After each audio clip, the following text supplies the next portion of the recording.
I am Richard Big, though everyone in the high-stakes commercial real estate world knows me simply as Dick. I am 70 years old, and I recently inherited a rundown, rotting farm from my late wife while my son received our $12 million penthouse in Los Angeles. My own flesh and blood called me a useless old man and threw me out onto the street. So I decided to drive out and spend the night at that abandoned farm. But when I pushed open the heavy wooden door, I froze completely at what I saw hidden inside. Before I continue this story, please let me know which city or country you are watching from in the comments below. It brings a lot of warmth to this old man's heart to know where my listeners are joining me from. And please hit the like button and subscribe to the channel. If you have ever had to stand up to toxic family members who severely underestimated your worth, I promise you, what I am about to tell you will change the way you look at the people closest to you forever. Let me take you back to the exact moment my entire reality shattered. It was a gloomy Tuesday morning, exactly 3 weeks after I buried my beautiful wife, Sarah. We had been married for 40 incredible years, 4 decades of shared dreams, building a massive real estate portfolio from scratch, and creating what I genuinely believed was a rock-solid, loving family. I had stepped down as the chairman of my firm a few years prior, willingly giving up my hard-earned career just so I could care for Sarah during her final grueling battle with illness. I loved her more than life itself, and I would have traded all my wealth and success just to have one more healthy day with her by my side. I was sitting in the freezing glass-walled office of our longtime estate attorney, Gregory Pierce. The room felt sterile and lifeless, completely devoid of the warmth that Sarah always brought into any room she entered. Across the heavy mahogany conference table sat my son Cameron and his wife Monica. They were dressed in immaculate, custom-tailored designer clothing, checking their expensive watches, and looking more like they were preparing for an exclusive red carpet event than mourning the recent loss of a mother. I sat there, in my simple black suit, feeling the heavy exhaustion of grief weighing down my bones. I expected this reading of the will to be a simple, mundane formality. Sarah and I had always discussed our estate planning together over morning coffee. I assumed the core assets would remain in my control to manage until my time eventually came, and then it would seamlessly pass down to Cameron. Gregory cleared his throat, adjusting his reading glasses as he looked down at the thick stack of legally binding documents. His voice was completely flat and monotonous, entirely detached from the emotional bomb he was about to detonate in the middle of that room. He started by reading the clause regarding our primary residence, the $12 million luxury penthouse in downtown Los Angeles. I knew that property inside and out. I had paid for it in pure cash 10 years ago, designing every single inch of it alongside Sarah so it could be our perfect forever home with panoramic views of the city skyline. Gregory stated clearly, reading the precise legal jargon without any hesitation, that full ownership and title of the Los Angeles penthouse was to be transferred immediately to Cameron and Monica. I blinked hard, genuinely believing that my 70-year-old ears were playing a cruel trick on me. I waited for Gregory to correct himself to mention my life estate, or at least my continued right to reside in the home I bought. But he did not. He just kept reading, moving right past it, as if my 40 years of marriage and financial contributions meant absolutely nothing. And then he reached the portion of the will regarding my inheritance. According to the document, I, the man who had loved, protected, and provided for Sarah every day of her adult life, was left with nothing but an abandoned, rotting farm out in Ojai. It was a desolate, overgrown piece of property, a full 2 hours away from the city, a barren plot of dirt we had acquired years ago and completely forgotten about. I leaned forward slowly, my hands gripping the armrests of my leather chair so tightly that my knuckles turned white. I looked at Gregory, my voice trembling with a chaotic mixture of deep grief and absolute confusion. I asked him politely to stop reading, asking if there was some sort of clerical mistake, some drafting error that had accidentally swapped the names. Before Gregory could even open his mouth to answer my question, Cameron lunged across the large table and violently snatched the document right out of the attorney's hands. He let out a sharp, arrogant laugh that echoed off the cold glass walls of the office. In that single terrifying second, the mask of the grieving, supportive son completely vanished. He looked at me and his eyes were filled with pure, unadulterated disdain. I will never forget the absolute coldness in his stare, a stare that made my blood run cold. You heard the man, Dad Cameron said, his voice dripping with venomous condescension. The penthouse is ours now. There is no mistake. Mom finally saw things clearly before she died.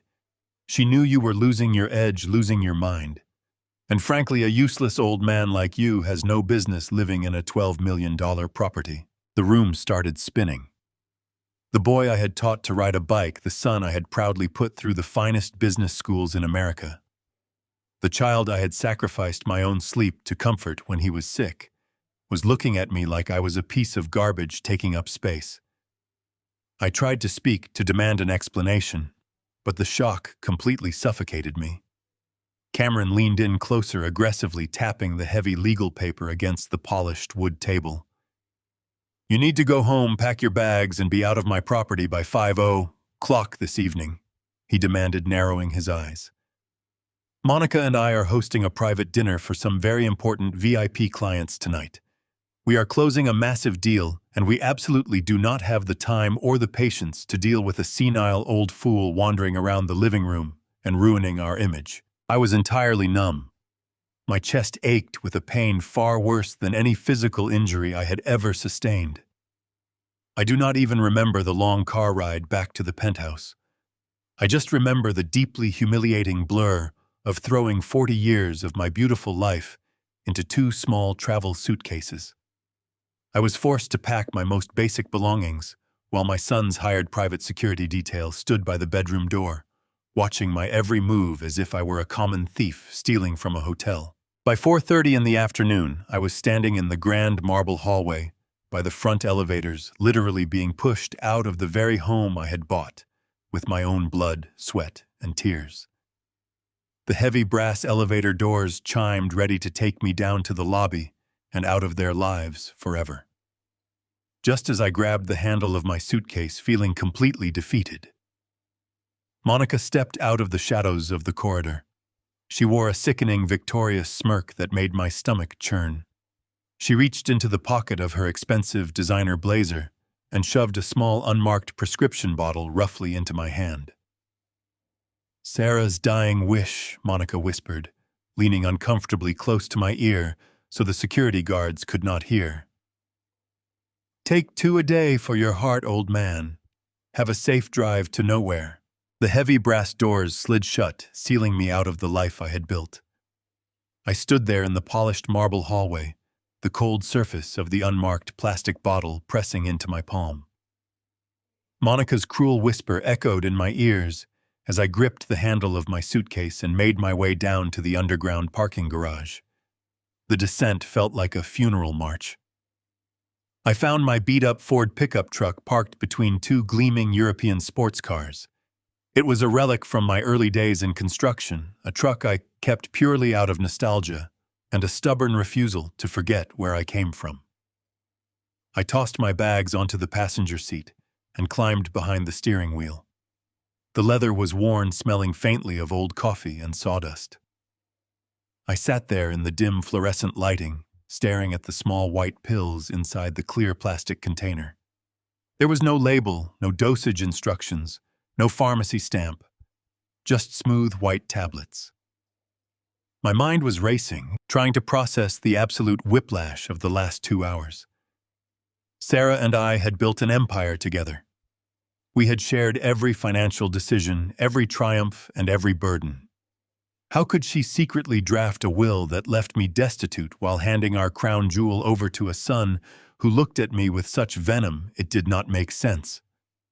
Sarah was a meticulous woman.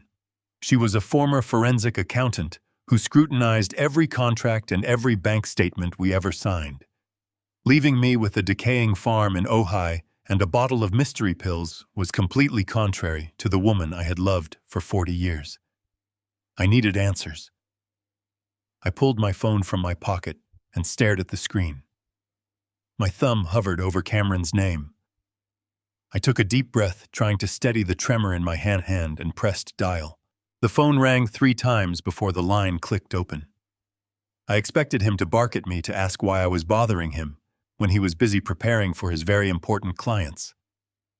Instead, I heard the faint clinking of expensive crystal glasses in the background and the soft murmur of unfamiliar voices. Then Cameron spoke. The sheer hostility from the lawyer's office was completely gone. In its place was an overly warm, sickeningly sweet tone that sent a chill straight down my spine. "Dad," he said, his voice projecting loudly through the speakerphone. "I am so glad you called back. Monica and I were just talking about you. Are you doing all right, Pop? Do you need us to call a car service to help you get out to the country?" I gripped the steering wheel, grinding my teeth. He was putting on a show. He was playing the role of the deeply concerned, loving son for his wealthy guests. "Cameron," I said, keeping my voice low and steady. "What is going on? Why did your mother leave the penthouse to you? We built that home together. And what exactly are these pills?" Monica shoved into my hand. Cameron let out a soft, patronizing sigh, perfectly calibrated to sound like a man bearing the heavy burden of an aging parent. "Oh, Dad," he murmured sympathetically. "We talked about this at the lawyer's office. Remember, Mom did this to protect you. She knew you were struggling to keep up with things lately." I frowned completely, thrown off balance by his calm demeanor. Protect me by throwing me out on the street. Protect me by sending me to a rotting farmhouse 2 hours away from my doctors and my community. "Yes, Dad," Cameron replied smoothly, his tone remarkably patient. "Think about it logically for a second. The property taxes and the homeowner association fees on this penthouse run close to $200,000 a year. You are 70 years old and living on a fixed retirement income now. If Mom had left this property in your name, the city and the banks would have drained your savings within a year. You would have gone bankrupt trying to maintain a $12 million asset all by yourself." I sat silently in the driver's seat, listening to the hum of the garage ventilation system. His words hit me like a splash of cold water. From a strictly financial perspective, it made a brutal kind of sense. Sarah had always been ruthlessly pragmatic about taxes and asset protection. Could she have made a cold, calculated decision to preserve my small cash reserves by offloading the massive liability of the penthouse onto Cameron? "Have peace and quiet in Ojai," Cameron continued softly, leaning into the silence. "She wanted you to spend your golden years away from the smog and the noise of the city, resting on a quiet piece of land. And those pills, Dad, please do not be stubborn about them. You know your memory has been slipping lately. You have been forgetting names, misplacing your keys, getting confused during conversations. Mom was terrified about your cognitive decline. She spent a fortune having those high-end Swiss cognitive supplements special ordered for you as before she passed. She made Monica promise to make sure you took them. 2 a day, just like she wanted. Please take them, Dad. For Mom." I closed my eyes. Was I really losing my mind? Had my grief made me paranoid, turning my own son into a villain simply because I was hurt by a practical financial decision I did not have the energy to fight him anymore? I told him I would call him when I arrived in Ojai and ended the call. I sat in the dim light of the truck cabin for a long time. The logic of his argument slowly settled into my tired brain. It was a harsh reality, but perhaps they were right. Perhaps I was just a tired old man who needed to accept his new reality. I popped the cap off the plastic bottle, tapped a single smooth white tablet into my palm, and swallowed it dry with a quick sip of lukewarm water from a water bottle in my cup holder. I started the engine, put the truck in gear, and drove out of the underground garage, leaving my entire life behind me. The late afternoon sun was beginning to dip toward the horizon as I merged onto the Pacific Coast Highway. The rhythmic sound of the ocean waves crashing against the shoreline usually brought me comfort, but today the sound felt distant and muffled. 40 minutes into the drive along the winding coastal road, The world outside my windshield began to warp. My vision blurred violently, turning the bright orange sunset into a smeared, chaotic painting. A sudden, terrifying cold sweat broke out across my forehead, and my hands started shaking so violently that I could barely maintain my grip on the leather steering wheel. I gasped, realizing my heart rate was dropping dangerously low, feeling like my chest was filling with heavy cement. I slammed the brake pedal, the tires screaming, and jerked the truck onto the gravel shoulder before the world faded into darkness. I woke up with a sudden, violent gasp, my lungs burning as if I had been submerged underwater for hours. My hands gripped the steering wheel, knuckles aching from holding the worn leather. The truck cabin was completely dark, save for the faint dashboard lights illuminating the heavy beads of sweat rolling down my forehead. I blinked rapidly, trying to force my eyes to focus through the thick, unnatural fog that had taken over my mind. My heart was pounding against my ribs, an erratic rhythm that felt entirely wrong. I checked the dashboard clock. It was nearly 7 in the evening. I had been unconscious on the highway shoulder for over 3 hours. I rolled down the window, letting the cold ocean breeze hit my face. The crisp air acted like a physical slap, slowly pulling my senses back. I am 70 years old, but I spent 35 years as a commercial real estate developer. My career was built on spotting discrepancies, identifying risks, and reading people trying to hide the truth. I leaned back against the headrest, closing my eyes as the puzzle pieces violently snapped together. Cameron and Monica did not care about my cognitive health. Those white tablets were not high-end Swiss memory supplements ordered by my wife. They were heavy, dangerous sedatives, or something worse. They had deliberately handed me unmarked narcotics right before I merged onto a treacherous, winding coastal highway. If my reflexes had been even a fraction of a second slower, my truck would have plummeted off the cliffs and into the ocean. It would have looked like a tragic accident, a grieving, senile old man who lost control of his vehicle. I reached into the passenger seat, my trembling fingers finding the plastic bottle. A surge of pure anger washed over me, burning away the remaining fog in my mind. I hurled the bottle into the darkness. I listened to it clatter against the rocks and disappear into the crashing waves. I took a deep breath, gripped the gear shift, and pulled my truck back onto the highway. I was no longer a confused, grieving widower. I was a man who had just survived an attempted execution by his own flesh and blood. The rest of the drive inland was a blur of dark, winding roads. I left the ocean behind, navigating the steep routes deep into the Ojai Valley.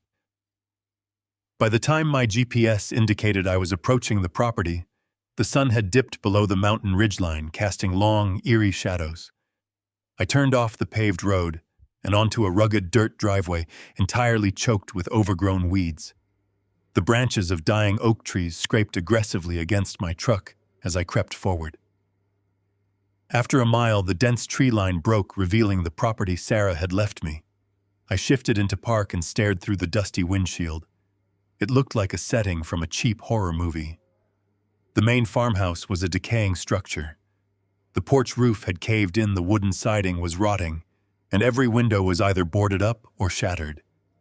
Tall grass swallowed the front steps, and a rusted tractor sat abandoned in the side yard. It was a desolate wasteland. This was the peace and quiet Cameron had smugly talked about.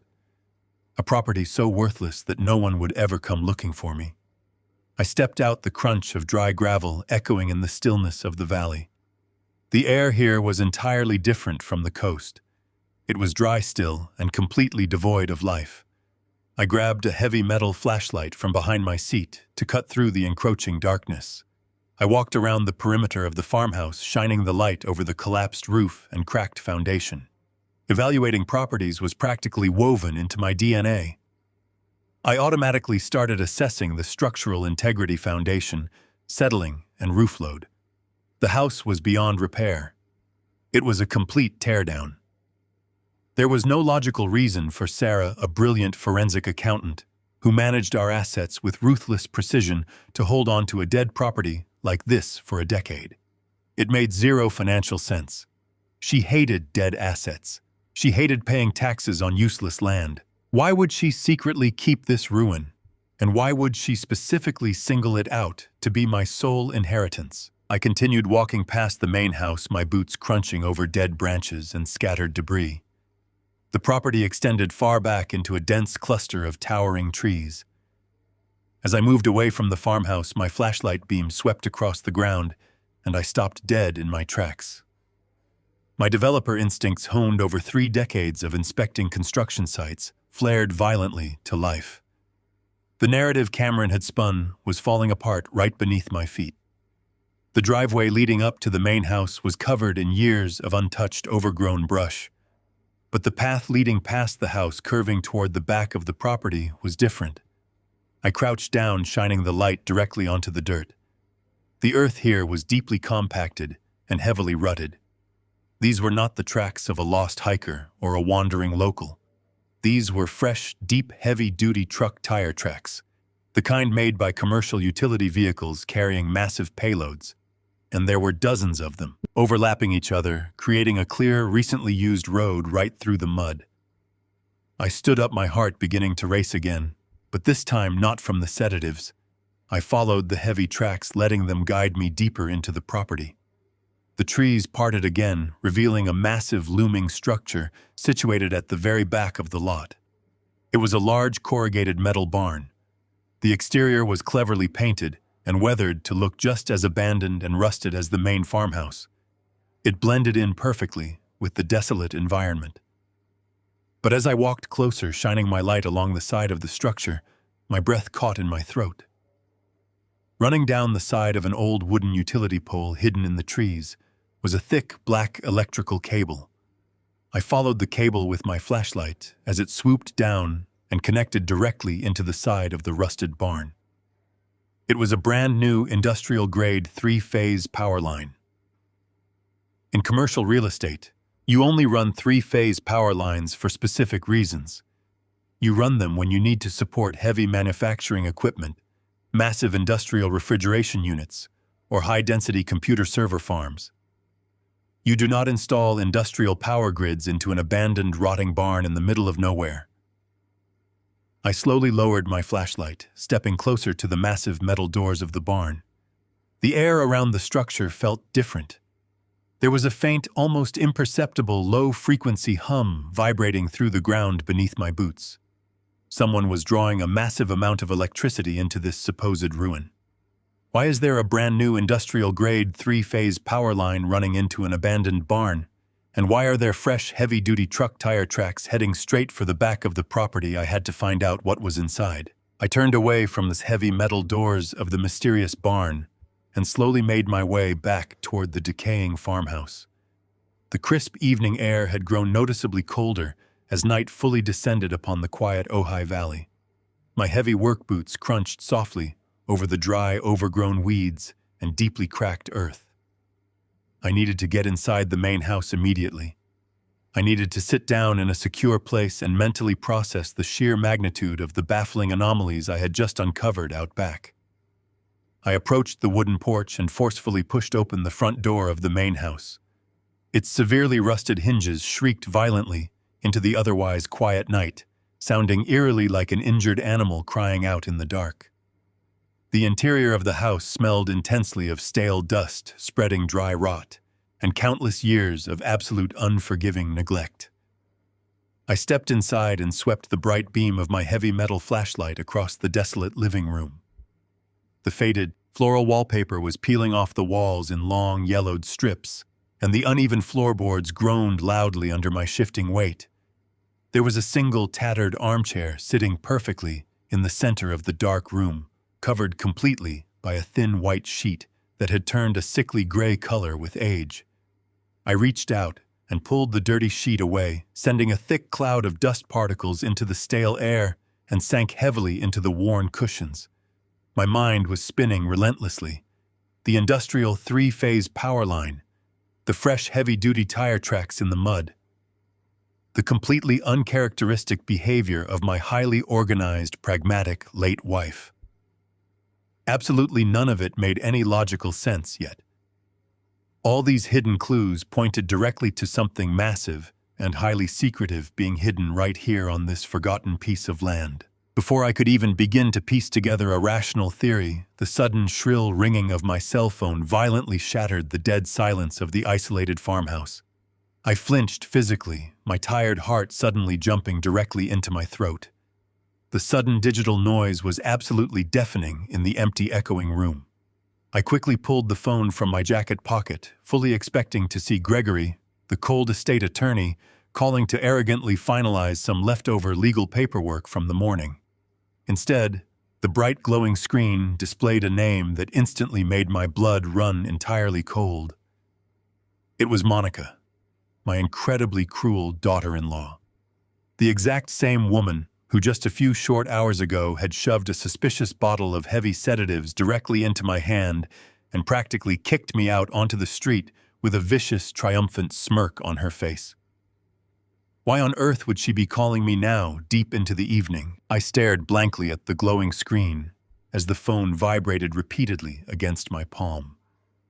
Every single survival instinct I had, painstakingly developed over 3 decades in the cutthroat commercial real estate industry, screamed at me not to answer her call. But a deeper, much more strategic voice in my head firmly told me to pick it up immediately.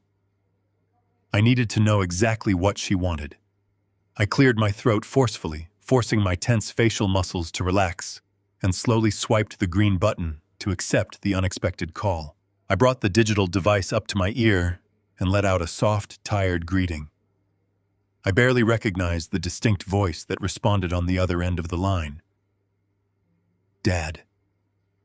Oh, thank goodness you finally answered the phone. Did you make it there safely? Monica asked breathlessly. Her vocal tone was completely unrecognizable to me now. The venomous, icy condescension from the luxury penthouse hallway was entirely gone.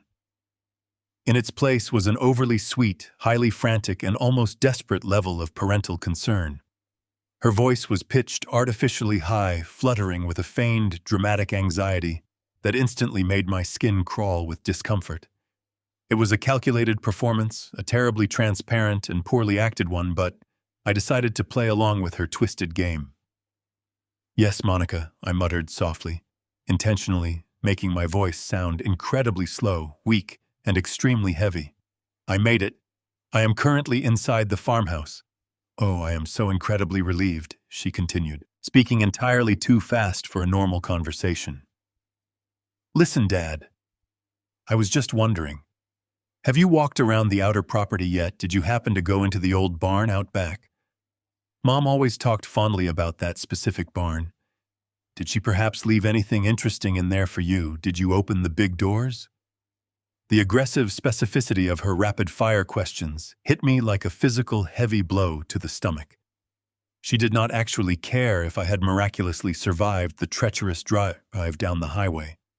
She did not care about my failing health or my deep grief. She only cared about the barn. The very same barn secretly connected to a massive industrial power grid. I knew instantly that this sudden phone call was a carefully constructed trap. If I told her the absolute truth, if I foolishly told her I saw the fresh tire tracks and the thick electrical cables, I would undeniably be signing my own death warrant tonight. I needed to make her confidently believe that her cruel pharmacological plan had worked flawlessly. I needed her to firmly believe that I was exactly what Cameron had arrogantly called me earlier today. A clueless, useless old man who posed zero threat. I slouched much deeper into the dusty armchair, pressing the phone tightly against my ear, and let out a long, pathetic groan. I slurred my carefully chosen words, heavily dragging out my syllables to sound utterly exhausted, mentally defeated, and deeply confused. No, Monica, I mumbled weakly, forcing my vocal cords to tremble realistically. I did not go outside at all. I am so incredibly tired right now. Those special pills you generously gave me earlier, they made me so incredibly dizzy on the road. My vision is entirely blurred right now. I can barely even stand up straight without falling over. I just dragged my heavy body into the living room and collapsed into a chair. I think I am going to sleep for a solid week. I cannot even begin to think about walking out into the dark to explore some old barn right now. I just need to close my heavy eyes and rest my body. There was a sharp, sudden, and highly calculating pause on the other end of the telephone line. I could distinctly hear her breathing rapidly, calculating her next strategic move in the dark. When she finally spoke again, the frantic, desperate edge in her voice had completely vanished, replaced quickly by a smooth, chillingly dark satisfaction. "Oh, Dad, I am so deeply sorry. The long drive took so much out of your system," she cooed softly, sounding deeply and genuinely relieved by my fake symptoms. "You just rest now. Do not worry about exploring the property tonight. Just stay securely inside the house and sleep deeply. We will talk again in a few days. Goodbye." The line instantly went dead. She did not say she loved me. She did not offer to drive up and check on me. She just coldly hung up, entirely satisfied that the heavy, unmarked sedatives had done their sinister job perfectly. I lowered the silent phone slowly, staring blankly into the dark, empty room. The terrifying pieces were finally locking into a cohesive place. The mysterious pills were specifically meant to incapacitate my body, to keep me entirely out of the way, or perhaps to make absolutely sure I never woke up from my sleep at all. They wanted me to be completely physically helpless tonight. I stood up slowly from the dusty armchair, my sharp mind racing wildly with terrifying, dangerous possibilities. If Monica was so desperately concerned about whether or not I had entered that specific barn, it meant there was something incredibly valuable hidden inside it that she and my treacherous son desperately needed tonight. Something they were more than willing to chemically drug me for. I walked slowly across the loudly creaking floorboards, moving quietly toward the front of the isolated farmhouse. The large bay window in the front living room was heavily covered in decades of thick grime and featured several large, dangerous cracks running diagonally through the fragile glass. I carefully peeked through a relatively clear section of the broken pane, looking out into the expansive, totally overgrown front yard and the long, winding dirt road leading all the way back to the main highway. The bright moon had finally risen, casting a pale silver glow over the silent valley. The dark night was incredibly still and peaceful. I scanned the distant horizon carefully, actively searching for any sign of approaching movement. At first, there was absolutely nothing out there but the gentle swaying of the dry brush moving in the cold wind. But then my sharp eyes caught something moving ominously in the far distance. About a mile down the rugged, uneven dirt road, two bright, glaring headlights forcefully pierced through the thick darkness. A large vehicle was steadily approaching the isolated property. I held my breath tightly, watching the lights intently. Suddenly, the bright headlights snapped off entirely, plunging the approaching vehicle into total, absolute darkness. But the faint, highly rhythmic crunch of heavy tires rolling aggressively over loose gravel continued echoing in the silent night. I squinted hard through the cracked, dirty glass, my racing heart hammering furiously and painfully against my ribcage. A large, menacing black SUV slowly emerged from the deep shadows of the tree line. It was creeping deliberately toward the farmhouse at a predatory, agonizingly slow pace, operating entirely in stealth mode without any lights. They had not come all this way just to check on my physical well-being. They had come to violently finish the job. The massive black vehicle rolled to a silent stop near the edge of the overgrown gravel driveway, barely 100 yards from the decaying front porch where I stood hidden behind the cracked glass. The engine was cut immediately. They sat in the dark, observing the farmhouse, waiting for a response. My heart was thumping a frantic rhythm against my ribs, but my mind rapidly shifted into a state of cold, calculated survival. My immediate urge was to dial 911 and beg the local authorities to send a patrol car. But I stopped my thumb. Cameron was not just a greedy, entitled son anymore. He was a highly connected, wealthy executive who routinely rubbed elbows with local politicians, judges, and law enforcement officials. He funded political campaigns across Southern California. If I called the local police in a panic, claiming my son sent hitmen to a remote farm, it was entirely possible the responding officers were already on his payroll. Or worse, They would simply write me off as a delusional old man suffering from a severe cognitive breakdown, exactly the narrative Monica had been planting. I could not risk placing my life in the hands of strangers who might be bought and paid for. I needed someone I could trust implicitly. I needed someone who knew how to handle a violent, life-threatening situation in the dead of night. I scrolled quickly past the emergency numbers on my phone and found the contact for Victor. Victor and I had been best friends for over 40 years. Before entering the private security sector, he spent 2 decades as a highly decorated reconnaissance Marine serving in the most hostile environments on the planet. If anyone knew how to handle a tactical ambush, it was him. I pressed the call button and lifted the phone to my ear, keeping my breathing shallow. The line rang only twice before he answered. His voice was gravelly and alert. I did not waste a single second on pleasantries. "Victor," I whispered into the receiver, my voice trembling slightly. "I am in serious trouble. I am out at the old Ojai property, the one Sarah bought years ago. There is a black vehicle parked right outside the tree line operating entirely in stealth mode. They killed their headlights before pulling up, and they are just sitting there. I think Cameron sent them to get rid of me." There was absolute silence on the other end. Victor did not ask if I was joking. He did not ask if I was overreacting to the shadows. He simply processed the tactical information instantly. "Give me your exact coordinates, Dick," he said, his tone shifting into icy military efficiency. I recited the address from memory, my eyes never leaving the vehicle outside.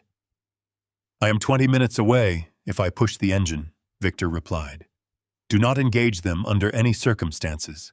Keep your phone silent, stay out of sight, and find a heavy weapon, just in case they breach the perimeter before I arrive.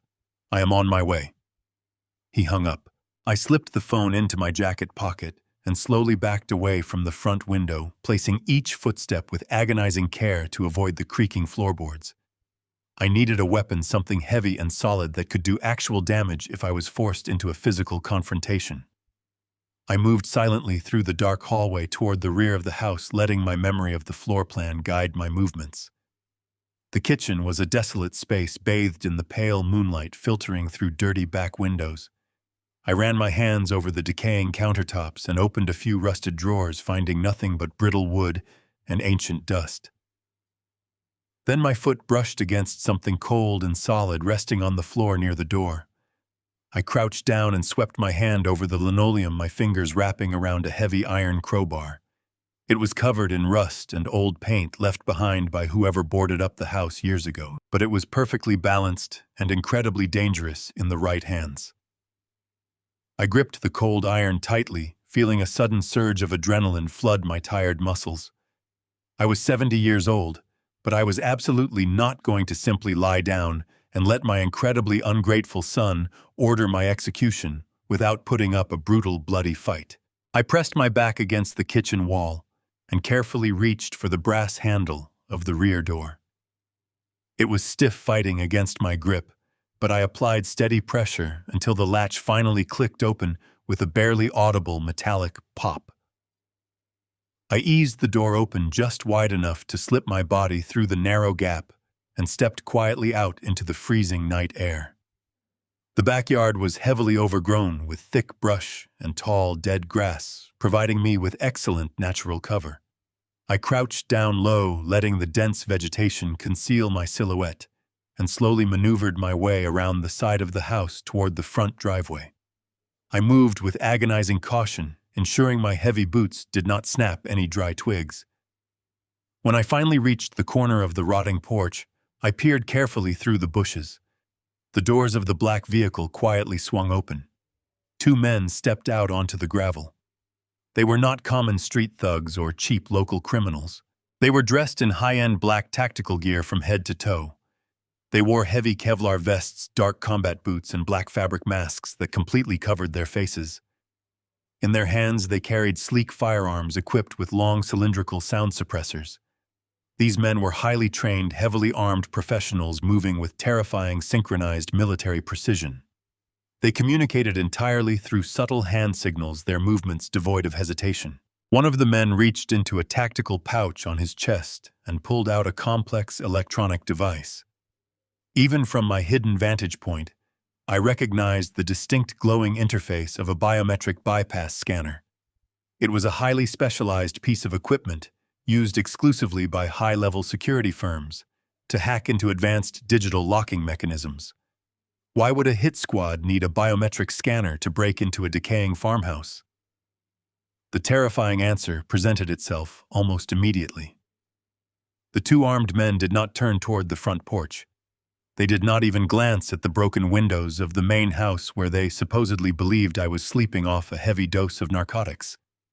Instead, they completely bypassed the residential structure, turning their backs to the farmhouse entirely.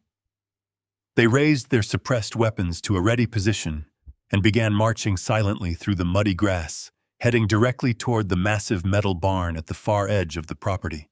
They were completely and utterly ignoring me. They were going straight for whatever my wife Sarah had hidden behind those heavy doors. I tightened my grip on the rusted iron crowbar, my breathing shallow and controlled. I waited until they were 50 yards ahead, their dark figures blending into the night, before I stepped out from the dense brush. I lowered my center of gravity and began to follow them into the darkness, stepping precisely in their muddy footprints to avoid making a sound. The cold night air bit into my lungs as I crept forward, keeping my boots firmly planted in the deep impressions left by the armed intruders. The tall, dying grass brushed against my dark jacket, but I moved with agonizing slowness to ensure not a single blade snapped under my weight. 50 yards became 15. I could clearly see the faint green lights on their tactical vests. They were standing right in front of the massive corrugated metal doors of the barn, speaking to each other in hushed, clipped tones. One adjusted the biometric scanner near the doorframe, while the other kept his suppressed weapon raised. My grip on the rusted iron crowbar was so tight my forearms cramped. I was 70 years old. I was in good shape, but pitting myself against two highly trained professionals in their physical prime was practically suicide. Yet the thought of Cameron sending ghosts to murder me completely erased my fear. I was about to step out from behind a rotting tractor tire to swing the heavy iron bar at the nearest guard when a sudden silent shadow detached itself from the dense tree line to my right. A large hand clamped down firmly over my mouth, and an incredibly strong arm pinned my chest against the cold metal. I thrashed wildly for a split second before a familiar gravelly voice whispered directly into my ear. "It is just me, Dick. Stay perfectly still." Victor had arrived.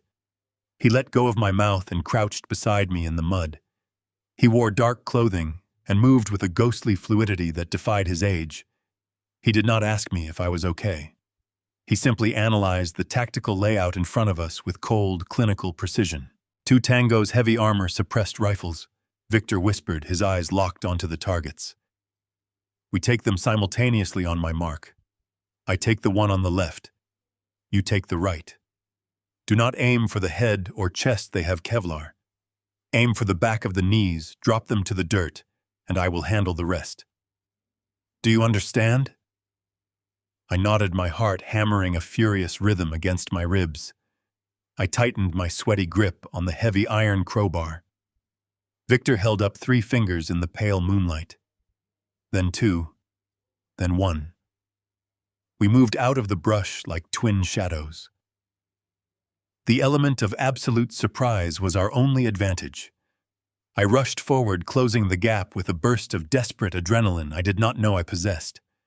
The guard on the right heard the crunch of gravel beneath my boots and began to pivot, bringing his weapon up toward my chest. But he was just a fraction of a second too late. I swung the rusted crowbar with all my strength, aiming low exactly as Victor had instructed. The heavy iron collided with the back of the man's right knee with a sickening, wet crunch. The guard let out a muffled, agonizing grunt as his leg completely buckled beneath him, dropping him instantly to the muddy ground. His weapon slipped from his hands, clattering harmlessly against the barn.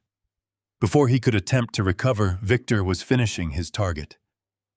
Victor had closed the distance in absolute silence, wrapping his massive forearm around the first guard's neck in an inescapable chokehold, while simultaneously sweeping the man's legs out from under him. The guard thrashed violently, but the former Marine held him in a vice grip that entirely cut off the blood flow to his brain. Within 10 seconds, the man went completely limp, dropping into the mud like a discarded ragdoll. My target was still writhing on the ground, frantically reaching for a tactical knife strapped to his thigh. I stepped forward heavily, slamming the heel of my thick work boot down onto his wrist and pinning his hand to the earth. Victor moved with terrifying speed, leaving the unconscious guard and diving onto my target. He delivered a single devastating strike to the side of the man's jaw. The guard's eyes rolled back in his head, and his body instantly went slack. The sudden violent scuffle was over in less than 30 seconds. The night returned to a dead, eerie silence, interrupted only by the ragged sound of my own breathing. I stood there in the dark, my chest heaving violently, staring down at the two unconscious men lying motionless in the dirt at my feet. My arms were shaking uncontrollably from the massive dump of adrenaline, and my knees felt like they were made of water. I leaned heavily against the cold metal siding of the barn using the rusted crowbar to keep myself upright. Victor did not waste a single second celebrating our miraculous victory. He immediately pulled a bundle of heavy-duty plastic zip ties from his jacket pocket. He expertly rolled the first guard onto his stomach, crossing the man's arms behind his back and securing his wrists with ruthless efficiency. He did the same to the second guard, pulling the thick plastic bands so tightly they dug deeply into the flesh. Then he secured their ankles together, ensuring they could not walk or fight even if they managed to wake up. "Keep an eye on the tree line," Victor muttered rapidly, patting down the tactical vests of the subdued men. "Make absolutely sure they did not leave a driver waiting back in that vehicle." I scanned the dark road, watching the unmoving silhouette of the black SUV parked in the distance. Nothing was moving. We were completely alone. Victor systematically stripped the men of their suppressed firearms, tossing the lethal weapons far out into the tall weeds where they could not be retrieved. He checked their ankle holsters, confiscating 2 sharp tactical knives, and then began digging through the deep pockets of their heavy combat pants. He pulled out encrypted cell phones, a small flashlight, and the sophisticated biometric scanner they had been trying to use on the barn doorframe. I stepped closer, aiming my flashlight down at the items on the muddy ground. "See if they have identification," I whispered. Victor reached into the first guard's vest and pulled out a small object. He wiped mud off the surface and held it into the light. It was a sleek, heavy electronic keycard. The front was matte black, featuring a prominent silver logo. I felt the air leave my lungs as I stared at that logo. I recognized the shape instantly. It was the exact emblem printed on the business cards my son had proudly handed me 3 months ago for his brand-new private investment firm in Los Angeles. My own flesh and blood had dispatched his corporate security operatives to murder me. Victor did not offer useless words. He simply pressed the keycard flat against a hidden sensor on the barn frame. A loud electronic lock disengaged with a deep clack. I pulled the heavy corrugated metal door open. The inside of the structure was not filled with rotting wood or hay. I froze completely. Standing 3 feet inside the wooden facade was a massive reinforced steel bulkhead. It looked like the entrance to a military bunker, complete with thick titanium hinges and a glowing digital retinal scanner. I stood frozen in the cold air, staring at the digital retinal scanner mounted beside the steel bulkhead. The scale of the engineering hidden inside this rotting barn was staggering. The titanium hinges and reinforced steel plating were designed to withstand a military assault. Victor stepped past me, his combat boots making no sound on the concrete slab beyond the wooden threshold. He examined the door with the detachment of a man who had breached fortified compounds worldwide. He ran his gloved hand along the seamless edge where the steel met the concrete frame. "There are no wires, external power boxes, or keyholes," Victor stated quietly. "This is a closed-loop biometric security system. The keycard we took from the guards was only coded for the outer facade. Getting through this inner bulkhead requires a direct retinal scan, or a master override code entered directly into the keypad. Without biometrics, blowing this door requires shaped charges we do not have. I stepped closer to the glowing red panel, my mind racing through decades of memories. Cameron and Monica clearly did not possess the required biometrics or the bypass code. This explained why they sent a specialized tactical team with an advanced hacking device. But this bunker did not belong to my son. It belonged to my wife. Sarah meticulously planned every detail of our lives' finances and future. She lived by spreadsheets, encrypted passwords, and fail-safes. If she had built this underground fortress in absolute secrecy, she would never have left me completely locked out. She knew my technical limitations, and she knew I would eventually find my way to this property. I stared at the keypad glowing beneath the optical lens, desperate for a solution. The blinking cursor demanded a 10-digit sequence. My chest tightened as a painful memory pushed to the forefront of my mind. I remembered sitting in the sterile hospital room during Sarah's final days. The cancer ravaged her body, and the heavy doses of morphine seemingly eroded her brilliant mind. During those agonizing last 48 hours, she had drifted in and out of consciousness, muttering quietly to herself. Cameron had stood in the corner of the room, checking his emails loudly, complaining that his mother was losing her grip on reality. At the time, I had sadly agreed with him.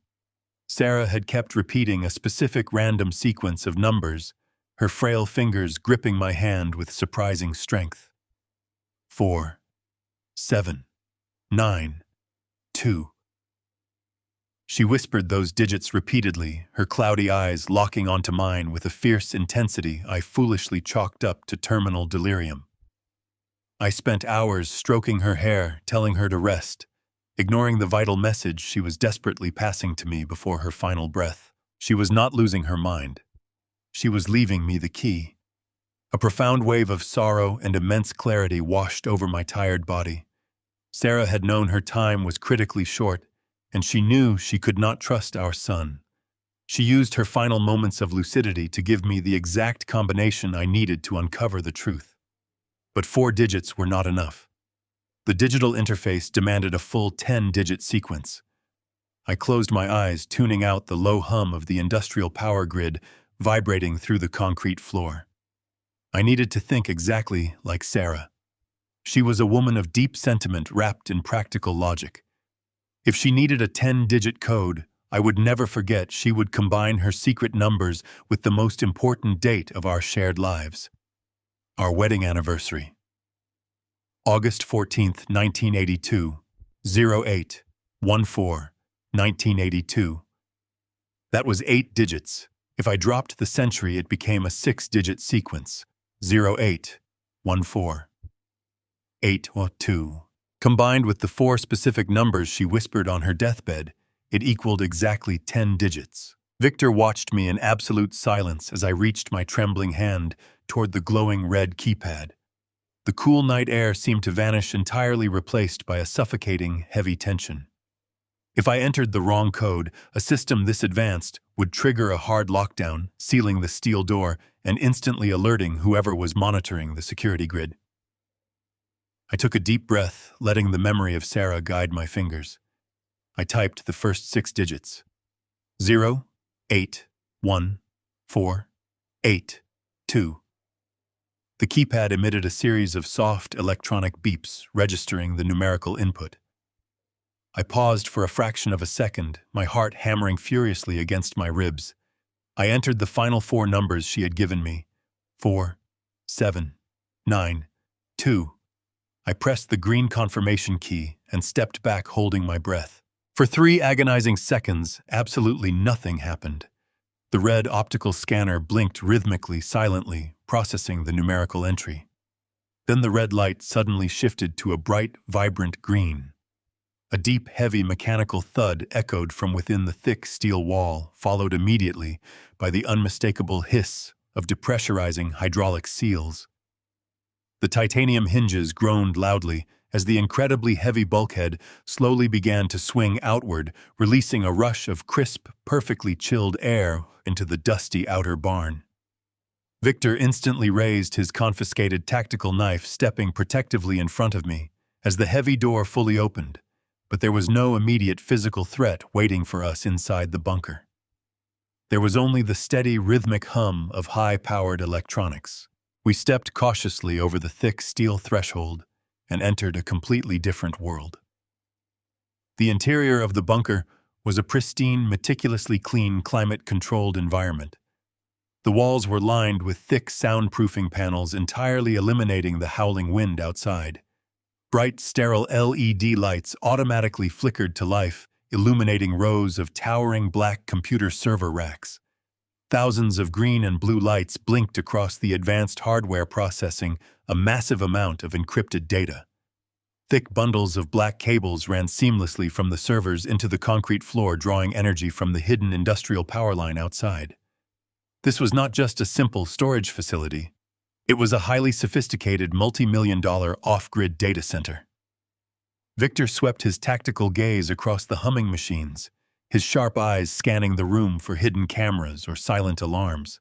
At the very back of the long rectangular room, past the endless rows of heavily encrypted servers, stood another massive titanium structure. It was a heavily reinforced walk-in banking vault gleaming under the bright fluorescent lights. The sheer amount of capital required to secretly build and maintain this subterranean infrastructure was absolutely astronomical. But it was not the towering servers or the imposing titanium vault that made my blood run entirely cold. Sitting perfectly centered on a polished stainless steel desk in the middle of the room, directly under a single overhead spotlight, was a pristine white envelope. I walked slowly down the aisle between the humming server racks, my heavy boots echoing loudly against the polished concrete floor.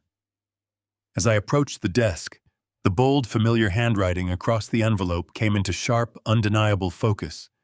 It was written in thick black ink, addressed simply to me. For my beloved husband, Richard. My hands were shaking so violently that I could barely pick up the pristine white envelope from the polished steel desk. The thick paper felt incredibly heavy, carrying the weight of a ghost speaking to me from beyond the grave. I ran my thumb over my name, tracing the familiar curves of Sarah's elegant handwriting. Beside me, Victor remained a stoic, silent guardian. He moved away from the center of the room, positioning himself strategically near the open steel bulkhead, his eyes constantly scanning the dark perimeter of the barn outside. He knew exactly what this moment meant to me, and he was ensuring that I had the uninterrupted time I desperately needed. I took a deep, ragged breath, letting the chilled, filtered air of the bunker fill my burning lungs, and carefully broke the wax seal on the back of the envelope. I unfolded the thick parchment paper. The date at the top of the page was written 3 weeks before she was admitted to the hospital for her final, fatal decline. The ink was slightly smudged, as if she had been crying while writing the words. I swallowed the thick knot forming in my throat and began to read. "My dearest William," she began, the words flooding my heart with a profound, agonizing sorrow. "If you are standing in this room, it means my absolute worst fears have been realized. It means I am gone, and it means you have finally followed the breadcrumbs I left behind to uncover the horrible truth about our family. I am so sorry for leaving you in the dark for the past 2 years. I needed to protect you, and the only way to keep you safe from the crossfire was to make you look like a harmless, ignorant old man. Please forgive my deception. I did not build this bunker because I was losing my mind, and I did not alter my last will and testament out of spite or cruelty. I did it because I discovered something truly terrifying about our son, and I needed time to secure our true legacy before he could steal it all and destroy everything we worked our entire lives to build." I gripped the paper tighter, my knuckles turning completely white. Sarah had always been a master forensic accountant, a brilliant woman who could spot a single irregular decimal point in a mountain of financial data. The letter continued, detailing a nightmare I could scarcely comprehend. 2 years ago, Cameron asked me to review the initial financial ledgers for his new private investment firm, Sarah wrote. He thought I would glance at the top-line profits and congratulate him on his newfound success, but I looked deeper. I followed the hidden money trails, William. I tracked the complex routing numbers, the offshore shell companies, and the layered dummy accounts he and Monica were aggressively setting up. Our son is not a legitimate investment banker. He is running a massive, highly sophisticated money laundering operation for a notorious international cartel. He is moving millions of dollars of illicit drug money through the domestic real estate market, and he was quietly planning to use your development company as his primary washing machine. A wave of icy nausea washed over my body. My vision blurred as the horrifying reality of the situation crashed into my brain. The unmarked white pills, the sudden aggressive transfer of the luxury penthouse, the heavily armed tactical team sent to the remote farm. It all made perfect, terrifying sense now. Cameron and Monica were not greedy children waiting for an inheritance. They were desperate criminals trapped in a high-stakes underworld, and they viewed me as a massive liability that needed to be neutralized. If Cameron had succeeded in taking over my real estate portfolio, he would have dragged my clean name into a massive federal investigation, or worse, put me into the crosshairs of a ruthless criminal syndicate. Sarah had figured it all out, and she had spent her final painful years meticulously sabotaging his sinister plans right under his nose. I wiped a single tear from my cheek and continued reading the next paragraph. I knew that if I confronted Cameron directly, he would panic and try to silence me, she explained. So I played the role of a declining paranoid mother. I used my extensive financial connections to secretly liquidate the vast majority of our liquid assets, our stock portfolios, our hidden mutual funds, and our overseas accounts. I quietly converted over $40 million into untraceable decentralized assets and secured physical bonds. I hid the true family fortune right here in this vault, entirely out of his reach. I left him the luxury penthouse and the visible bank accounts to serve as a shiny distraction, a temporary pacifier to keep him occupied, while I finished securing our real wealth. He thinks he won, William. He thinks he outsmarted us both and walked away with the crown jewels, but he only took the bait. The very final few sentences of the letter were written with a fierce, protective intensity that practically radiated off the page. The pen strokes were dark and heavy. I paused, reading the most chilling revelation of all. If you are reading this, William, my heart finally gave out. Or they helped it give out. Open the safe. Don't let our son destroy your life. The air in the bunker suddenly felt infinitely colder. My breath caught sharply in my throat as the devastating implication of those words hit my brain. Sarah had known her illness was terminal, but she also strongly suspected that Cameron and Monica were actively accelerating her demise to gain immediate access to the estate. They had probably used the exact same heavy sedatives on her that Monica had slipped into my hand just hours ago. They had murdered my beautiful wife. I let out a low, ragged sound of unadulterated anguish. Victor turned his head slightly, his dark eyes locking onto mine with silent, supportive understanding. He did not speak, but the rigid posture of his body told me everything I needed to know. He was ready to go to war for me. I gently folded the heavy parchment paper and slipped it into the inner pocket of my jacket. The profound grief that had been completely suffocating me for the past month rapidly began to transform into something entirely different. It condensed, hardening into a sharp, unbreakable spear of righteous fury. I was no longer an old, confused widower, grieving the natural loss of his beloved wife. I was a man who had just discovered that his own son was a monstrous, greedy murderer, and my incredibly brilliant wife had just handed me the ultimate weapon to exact complete, devastating justice. I turned away from the steel desk and walked with slow, deliberate purpose toward the massive titanium vault dominating the back wall of the bunker. I reached out my fingers, no longer shaking, but perfectly steady and resolute. Using the final code in the letter, I spin the dial on the titanium safe. The heavy door swings open, revealing stacks of documents that will rewrite my entire existence. I stood there bathed in the cool, sterile light of the bunker, completely mesmerized by the contents stacked neatly inside the impregnable steel cavity. There were no piles of cash or glittering gold bars, but to a seasoned real estate developer, what I was looking at was infinitely more valuable. The shelves were meticulously organized with thick waterproof portfolios, ledgers, and banded stacks of heavy parchment paper. I reached out with trembling fingers and carefully pulled the first banded stack from the top shelf. They were bearer bonds. I flipped through the crisp embossed pages, my breath catching sharply in my throat as I mentally tallied the staggering denominations. There were millions of dollars held in these untraceable certificates alone. I set them down on the stainless steel desk next to Sarah's letter and reached back into the vault, my heart pounding a frantic rhythm against my ribs. Next came thick files containing deeds and transfer documents for high-yield offshore accounts, established in secure jurisdictions far beyond the reach of American financial regulators or our greedy sun. Beside them sat heavily sealed envelopes containing extensive mineral rights and lucrative land patents for properties I did not even know we owned. I stood completely motionless, calculating the sheer magnitude of the hidden fortune meticulously laid out before me. The combined value of these decentralized assets easily exceeded $80 million. It was a staggering revelation.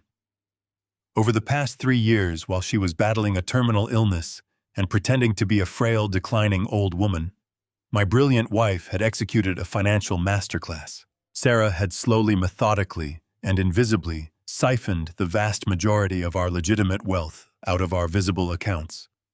She had quietly liquidated our most vulnerable assets and funneled every single penny into this impenetrable underground fortress. This rotting, decaying farmhouse in the middle of nowhere was nothing more than a brilliant, worthless decoy. She had cleverly purchased a dead asset, specifically to conceal an $80 million empire directly under the nose of a son who believed he was manipulating her. A profound wave of awe and deep sorrow washed over my tired body. Sarah had moved mountains to protect our life's work from Cameron and his treacherous wife. She had successfully shielded me from a total financial ruin. But as I stared at the towering stacks of documents, a sudden piercing question cut through my quiet reverence. If Sarah had deliberately drained our primary accounts to protect our wealth from our son, why had she explicitly amended her will to leave him our $12 million luxury penthouse? The penthouse was our crown jewel, the very symbol of our success in the city. It was a massive, highly visible asset with crippling property taxes and exorbitant maintenance fees. It completely contradicted her master plan to leave him with nothing but a liability. I frowned, the cold air of the bunker suddenly feeling a degree sharper. There had to be a specific reason. Sarah never did anything without a calculated purpose. I turned back to the titanium vault, running my hands along the deeper recessed shelves. Tucked away in the very bottom corner, intentionally separated from the bearer bonds and offshore deeds, was a thick, bright red folder. It was marked with a single ominous word written in Sarah's sharp handwriting. Liability. I pulled the heavy red folder from the vault and carried it over to the steel desk. I untied the string closure and flipped open the thick cardboard cover. Inside were dozens of pages of highly detailed, complex forensic accounting ledgers. My eyes scanned the rows of numbers, following the intricate highlighted pathways Sarah had painstakingly mapped out. She had tracked every single financial transaction connected to the luxury penthouse over the last 24 months. What I saw on those pages made my blood run entirely cold, freezing the air in my lungs. The $12 million penthouse was not a free and clear asset. It was fully, dangerously leveraged. Cameron had secretly used his proximity to our accounts and Monica's legal connections to take out multiple massive high-interest loans against the property without my knowledge. But the loans were just the tip of a terrifying, bloody iceberg. Sarah's meticulous notes detailed a horrifying, complex web of illicit financial activity. Cameron and Monica were using the penthouse as a pristine, legitimate front to launder millions of dollars for an incredibly violent international drug cartel. They were filtering dirty money through fake renovations, phantom contractor invoices, and dummy shell companies, all tied directly to the address of our primary residence. They had turned our beautiful home into the central hub of a major criminal enterprise. The sheer scale of their illegal operation was staggering, and the implications were absolutely devastating. I gripped the edge of the steel desk to steady my trembling legs as the horrifying truth finally snapped into place. If Sarah had allowed the penthouse to pass to me in the will, I would have inherited the legal ownership of a massive money laundering front. I would have been the single name listed on the deed when the federal authorities inevitably raided the property. The Federal Bureau of Investigation would have arrested me, frozen all my remaining assets, and thrown me into federal prison for the rest of my natural life. Or even worse, the cartel would have eventually realized the federal heat was closing in. They would have needed a convenient disposable scapegoat to take the fall for their missing millions. They would have silenced me permanently, leaving my body in an alleyway to tie up their loose ends. Sarah had seen the trap Cameron had laid for me. She had seen the federal indictments and the cartel assassins waiting in the shadows. And so in her final act of profound love and fierce protection, my beautiful, brilliant wife had flipped the trap entirely. She deliberately gave the penthouse to Cameron. She intentionally handed him the legal ownership of his own criminal hub. She removed my name from the blast radius and effectively tied the noose securely around our son's treacherous neck. She gave him the penthouse to let him hang himself with his own rope. He thought he had outsmarted us and secured a massive asset, completely unaware that his mother had just legally bound him to a ticking time bomb. I stared down at the bright red folder, a sharp, highly dangerous smile slowly spreading across my face. Sarah had not just bravely saved my life. She had given me the ultimate, perfect weapon to completely destroy the corrupt people who had actively tried to bury me. I carefully closed the red folder and placed it securely in my left jacket pocket, alongside her heartfelt letter. The raw, paralyzing grief that had consumed me for weeks was gone, replaced by a cold, calculating resolve. I turned away from the desk and walked slowly back toward the open steel bulkhead. I stepped out of the bunker and back into the dim barn. Victor was standing exactly where I left him.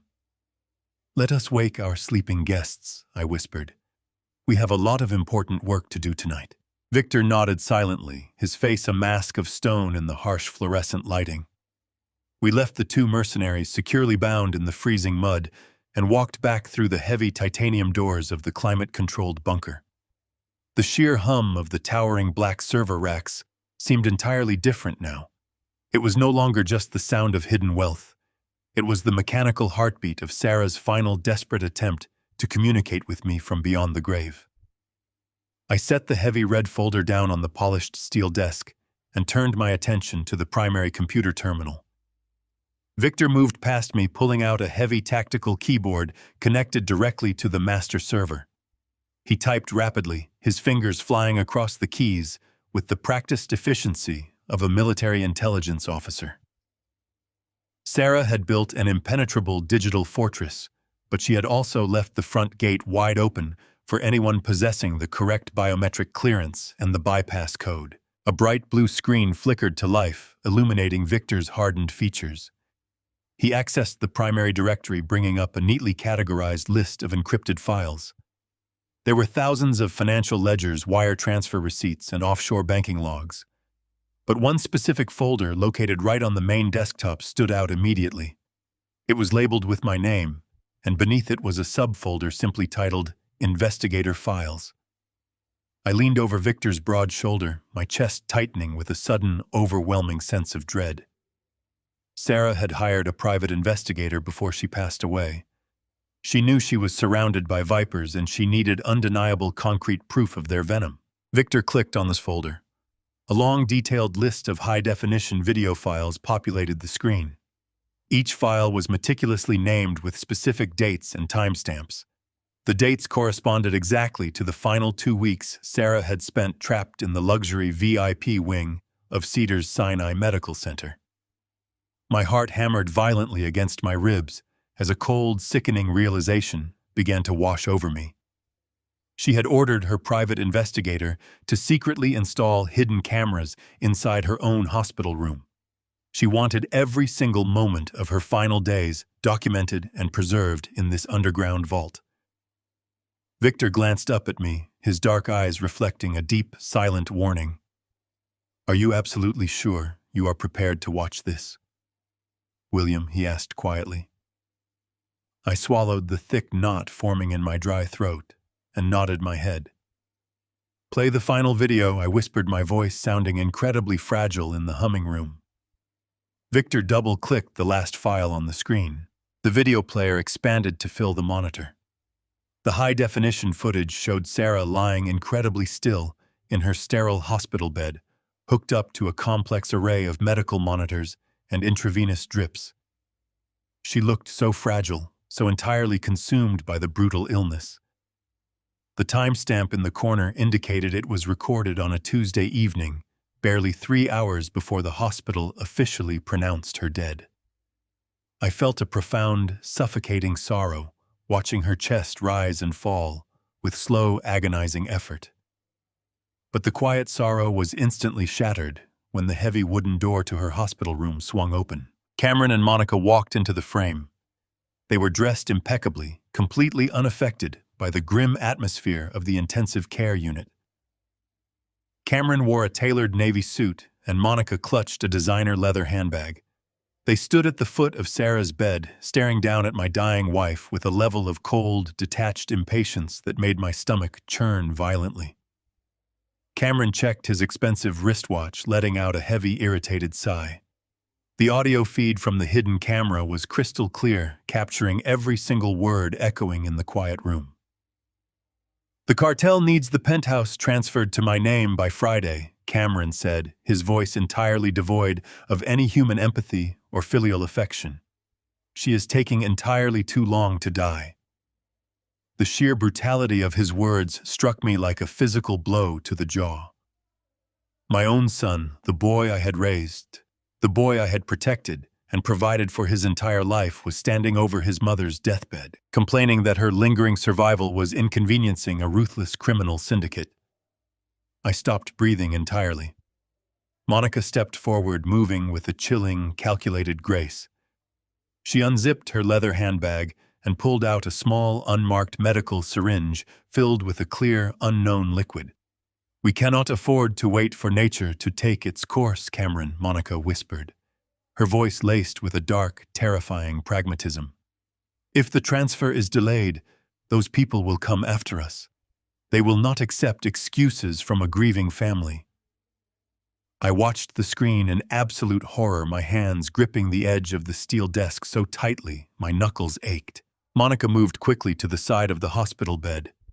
She leaned over my helpless wife, her face completely expressionless, and injected the clear liquid directly into Sarah's primary intravenous line. The reaction was almost instantaneous. Sarah's fragile body arched violently off the mattress. She began to convulse, her arms thrashing weakly against the sterile white sheets. The medical monitors next to her bed immediately began to flash red, emitting a series of shrill, frantic alarms. Cameron did not rush to hold her hand. He did not call for the nurses. He simply stood there watching his mother fight for her final breaths with the cold, calculating detachment of a slaughterhouse butcher. 10 agonizing seconds later, Sarah went completely still. The monitors flatlined, emitting a continuous, deafening electronic wail. Monica calmly dropped the empty syringe into a medical waste bin, smoothed down her skirt, and stepped back toward the door. "It is done," she said coldly. "Call the nurses and start crying." The video feed continued to roll, showing Cameron dramatically dropping to his knees and burying his face in his hands as the medical staff rushed frantically into the room. It was a perfect, sickening performance. My own son had murdered his mother for a piece of real estate. He had allowed his treacherous wife to execute the woman who gave him life, all to satisfy the bloody demands of an international drug cartel. I stood frozen in the cold bunker, staring blindly at the paused image of Sarah's lifeless body on the glowing screen. The profound, suffocating grief that had been crushing my soul for weeks vanished entirely. The heavy sorrow evaporated into the chilled air, replaced instantly by an icy, absolute rage that burned much hotter than the surface of the sun. The betrayal was total, unforgivable, and completely evil. They killed her, and they tried to kill me tonight. I reached into my pocket, my fingers brushing against the cold iron crowbar. I was going to systematically dismantle their entire lives. But before I could articulate my vengeance to Victor, the bunker plunged into sudden chaos. The bright fluorescent lights overhead flickered violently and abruptly snapped off. Then a massive deafening alarm began to scream loudly through the valley. The farm's outer perimeter alarm was officially going off right now. Loud, harsh sirens blared endlessly into the dark night. The deafening wail of the perimeter alarms completely shattered the sterile, humming silence of the underground bunker. Victor did not flinch. He immediately pivoted away from the glowing server rack and lunged toward a secondary command console positioned against the far wall of the reinforced room. His thick fingers danced rapidly across the mechanical keyboard, bringing a large bank of high-definition security monitors to life. Sarah had not just built a financial vault. She had engineered a highly sophisticated military-grade surveillance network that covered every single inch of the desolate Ojai property. I rushed to Victor's side, my heart hammering a frantic, painful rhythm against my ribs as the dark screens flickered, revealing multiple infrared and night vision camera angles. The sheer scale of the approaching threat materialized before my eyes. The two subdued scouts we had left bound in the mud were just the tip of a massive, heavily armed spear. Through the crystal-clear optical sensors, I watched in absolute horror as the decaying wooden gates at the main entrance of the property were violently splintered into 1,000 jagged pieces. 4 massive matte black armored sport utility vehicles tore aggressively up the long dirt driveway. They did not bother with stealth mode anymore. Their blinding high-beam headlights and mounted off-road light bars completely illuminated the overgrown valley, casting long, menacing shadows across the dying grass. The heavy vehicles moved in a tight, synchronized tactical formation, tearing through the mud and crushing the dry brush beneath their reinforced tires. They bypassed the rotting main farmhouse entirely, their drivers clearly knowing exactly where their true target was located. They accelerated fiercely toward the back of the lot, surrounding the outer perimeter of the corrugated metal barn in a highly disciplined semicircular blockade. The doors of the 4 armored vehicles swung open simultaneously. Over a dozen heavily armed men poured out into the freezing night air. These were not common street criminals or low-level security contractors. They were hardened, highly trained cartel enforcers. They wore heavy tactical plate carriers over dark clothing, their faces concealed by black balaclavas. I watched through the glowing monitors as they moved with terrifying fluid precision, fanning out to secure the perimeter of the barn. They carried fully automatic assault rifles, heavy breaching equipment, and specialized tactical gear designed for a violent, overwhelming siege. The cold mechanical reality of the situation washed over me. This was a dedicated hit squad. They had been dispatched to completely eradicate any trace of human life on this property and tear this hidden bunker apart piece by piece. But it was the arrival of the lead vehicle that made the blood freeze entirely in my veins. The heavy armored door of the primary sport utility vehicle opened, and 2 familiar figures stepped out into the harsh, glaring illumination of the headlights. It was Cameron and Monica. They were no longer hiding behind the polished, sophisticated facade of wealthy Los Angeles investment bankers. Cameron was dressed in a dark tactical jacket, his face pale and contorted with a mixture of absolute desperation and vicious anger. Monica stood close beside him, the cold, calculating cruelty in her eyes clearly visible even through the grainy distortion of the night vision cameras. They had not stayed back in their luxurious penthouse to wait for a phone call, confirming my tragic accidental death. They had come here personally to watch me die. The horrifying realization hit me with the devastating force of a runaway freight train. Sarah's forensic accounting ledgers had perfectly mapped out the truth. Cameron and Monica were not criminal masterminds. They were drowning in a lethal, inescapable debt to the brutal international cartel. They had foolishly used their luxury real estate ventures to launder millions of dollars in dirty money, and they had somehow lost or squandered a massive portion of the cartel's capital. The brutal enforcers surrounding the barn were not here to serve my son. They were his violent babysitters. Cameron and Monica owed their ruthless bosses a massive fortune, and their very lives were currently hanging by a fraying thread. They needed the $80 million hidden inside this underground vault to pay off their blood debt and save their own skins. That was the entire reason Monica had frantically shoved those heavy sedatives into my hand earlier today. They needed me to drive out to this remote property, fall asleep, and quietly pass away from a massive chemically induced heart attack. With me entirely out of the picture, Cameron could step in as the sole surviving heir, claim the hidden bunker, and hand Sarah's meticulously protected fortune directly over to his cartel handlers. They had planned to use my tragic death to buy their own freedom. My mind reeled as I stared at the glowing monitors, watching my own flesh and blood coordinate a violent siege against my life. The profound, suffocating grief I had felt for the past month was now completely gone. It had been entirely consumed by a cold, hardened resolve. They had murdered the love of my life, and now they were actively trying to slaughter me. Victor stood silently beside me, his eyes locked onto the tactical displays. He analyzed the enemy deployment with the cold, detached logic of a veteran combat marine. We have a reinforced titanium bulkhead and a completely self-sustaining air filtration system. Victor stated, his gravelly voice remarkably steady despite the overwhelming odds outside. They cannot breach that door with standard explosives without collapsing the entire barn structure on top of themselves. We are secure in here for the immediate future, William. But we have absolutely no way out. We are completely boxed in. I nodded slowly, my hand slipping into my jacket pocket to touch the heavy parchment of Sarah's final letter. We did not need to run. We just needed to survive long enough to expose them. On the security monitors, I watched Cameron gesture frantically toward the front of the barn. Two cartel enforcers advanced cautiously, their weapons raised, sweeping the area with mounted tactical flashlights. It only took them a few seconds to discover the two unconscious scouts Victor and I had incapacitated and zip-tied in the mud. The enforcers shouted something indistinguishable, aiming their weapons at the shadows.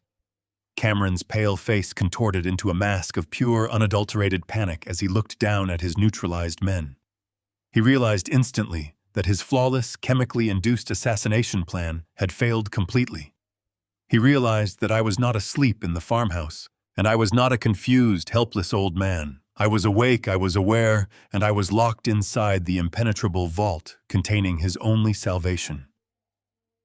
Cameron snatched a heavy megaphone from the passenger seat of the vehicle. He marched aggressively toward the center of the dirt clearing, flanked immediately by two armed guards. He raised the device to his mouth, his voice echoing loudly through the silent valley, penetrating the thick soundproofing of the bunker with distorted, metallic clarity.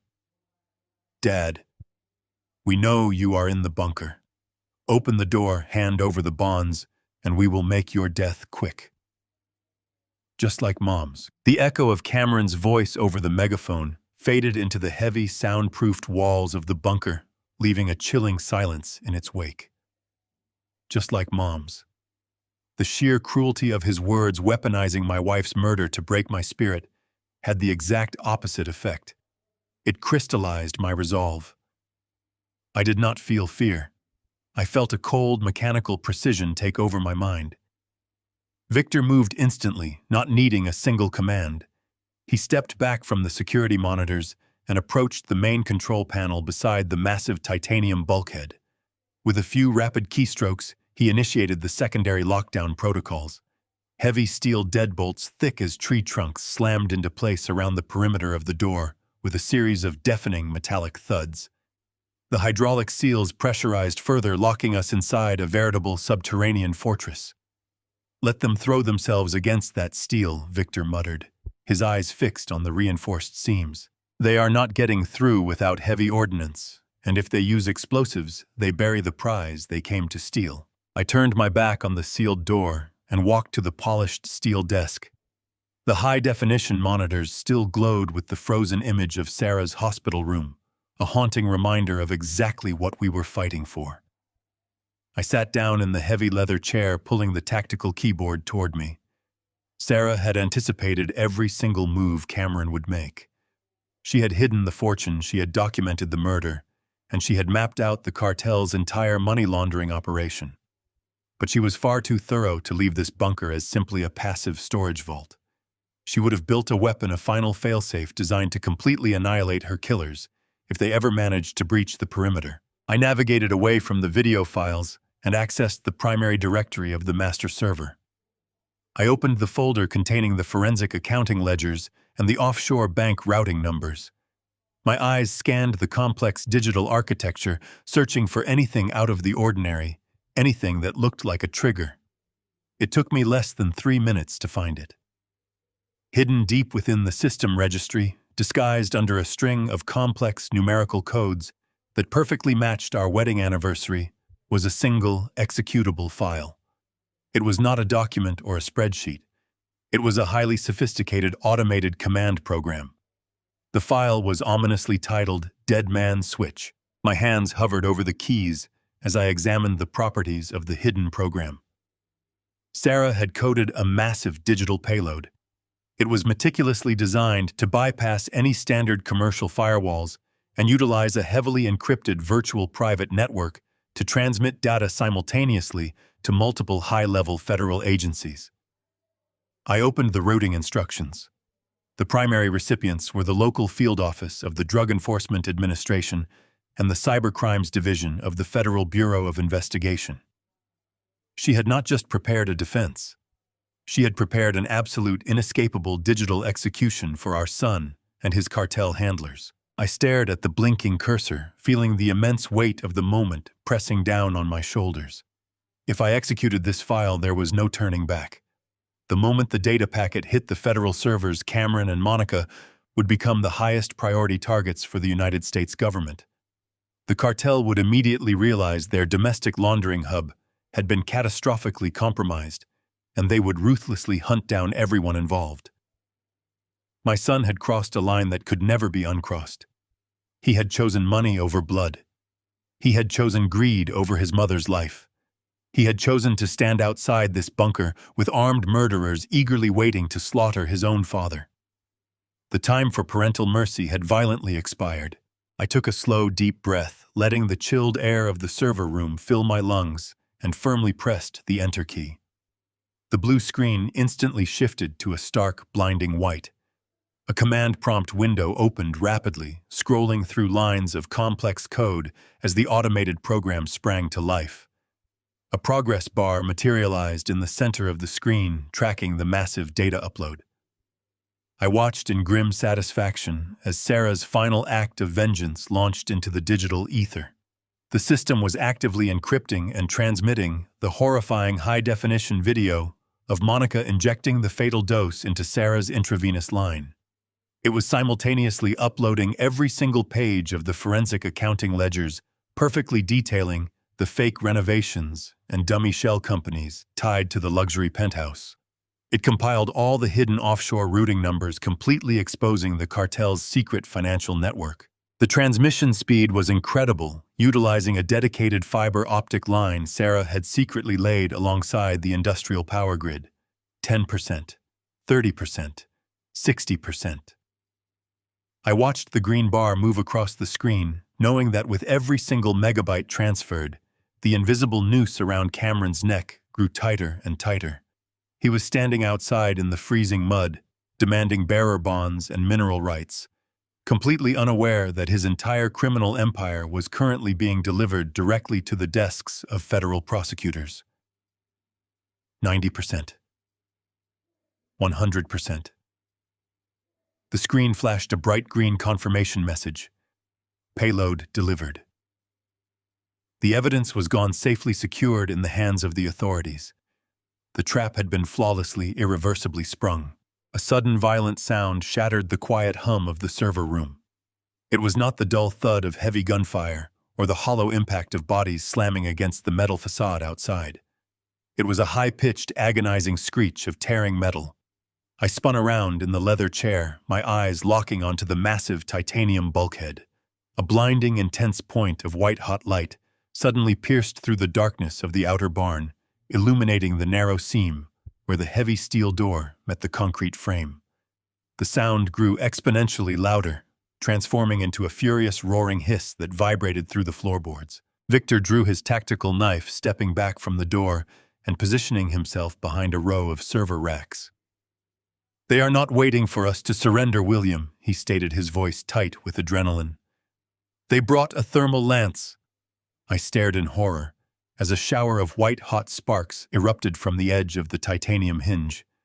The cartel enforcers were using a high-powered cutting torch, burning magnesium rods at over 4,000 degrees to melt their way through the steel vault.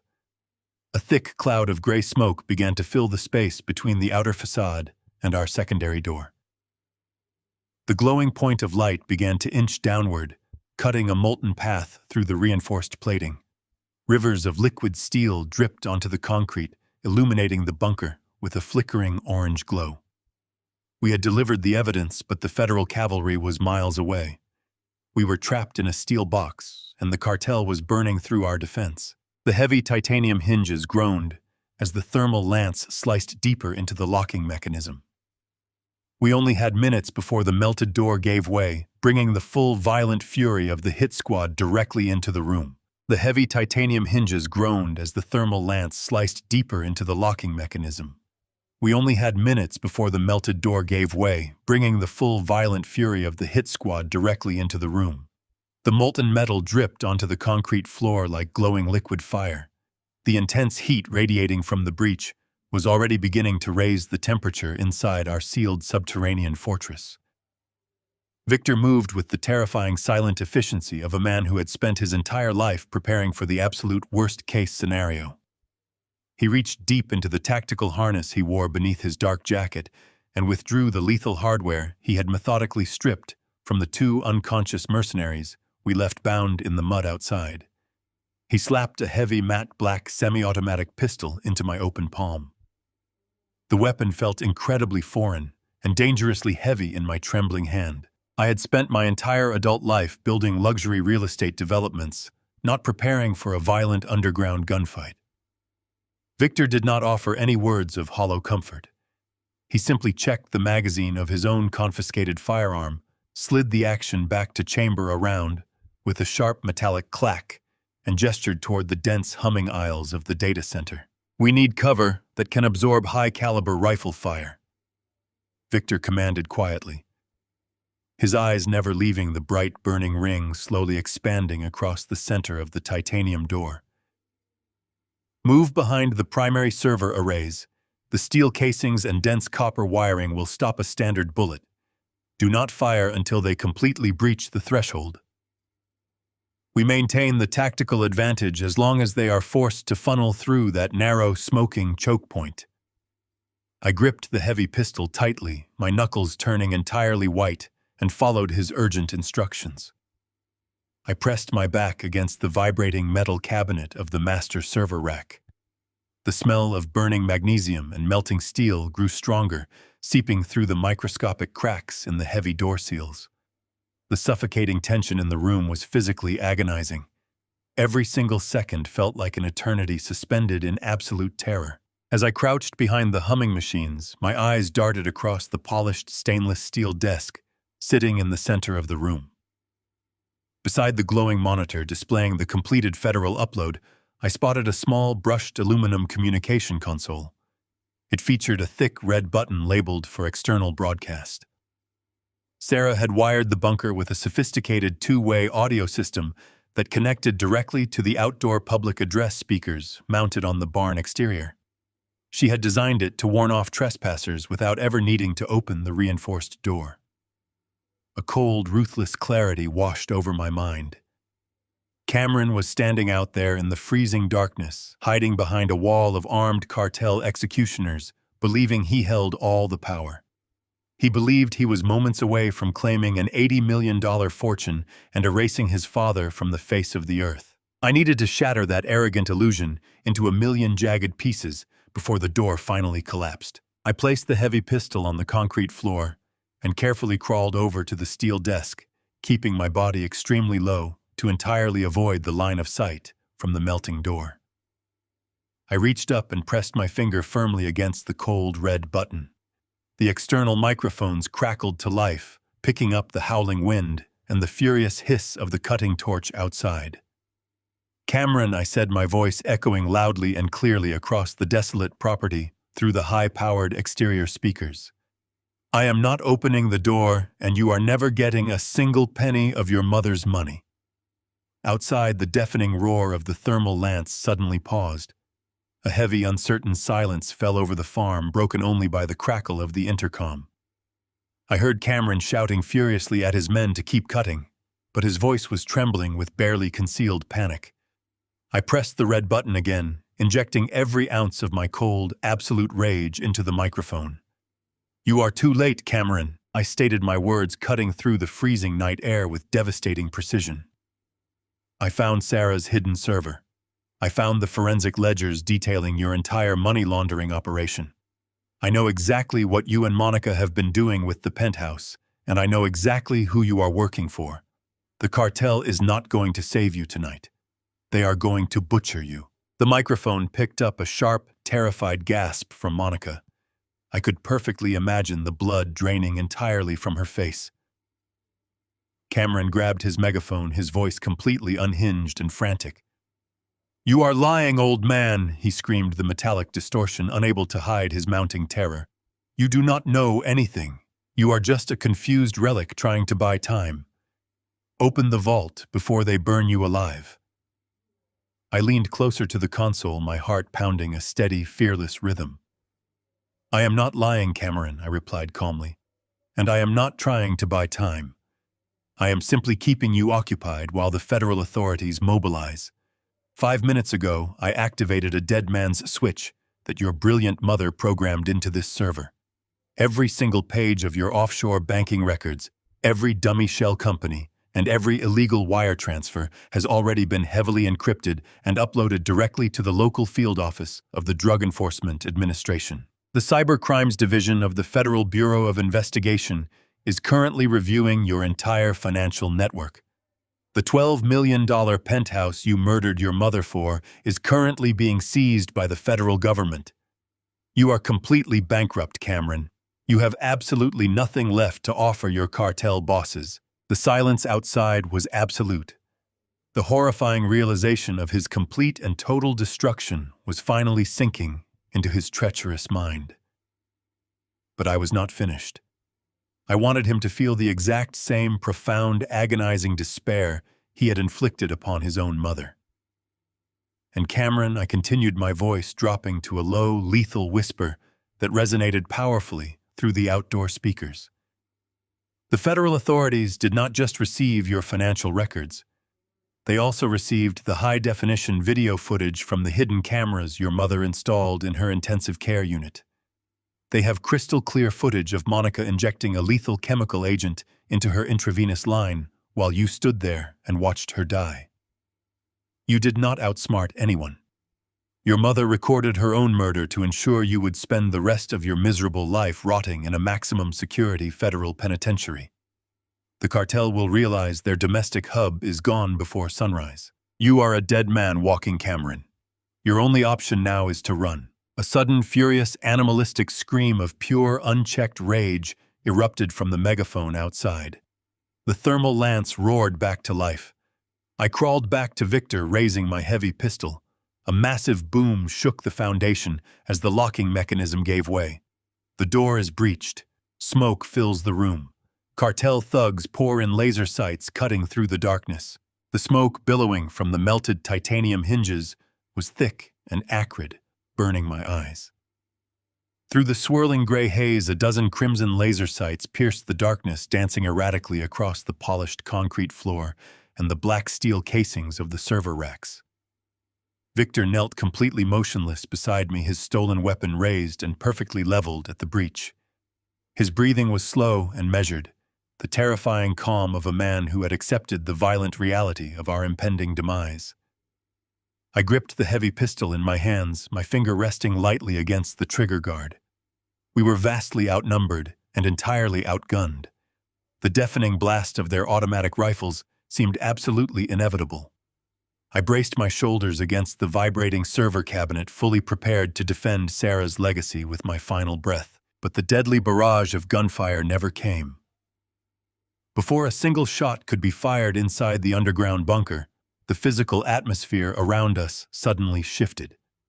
A deep, rhythmic thumping sound began to reverberate through the reinforced concrete ceiling, growing exponentially louder with every passing microsecond. It was the unmistakable, deafening roar of multiple heavy helicopter rotors descending rapidly upon the desolate farm. Brilliant, blinding beams of pure white light suddenly sliced through the splintered gaps in the wooden barn roof high above us. The massive aerial searchlights swept aggressively across the property, flooding the dark, overgrown valley with an artificial, glaring daylight.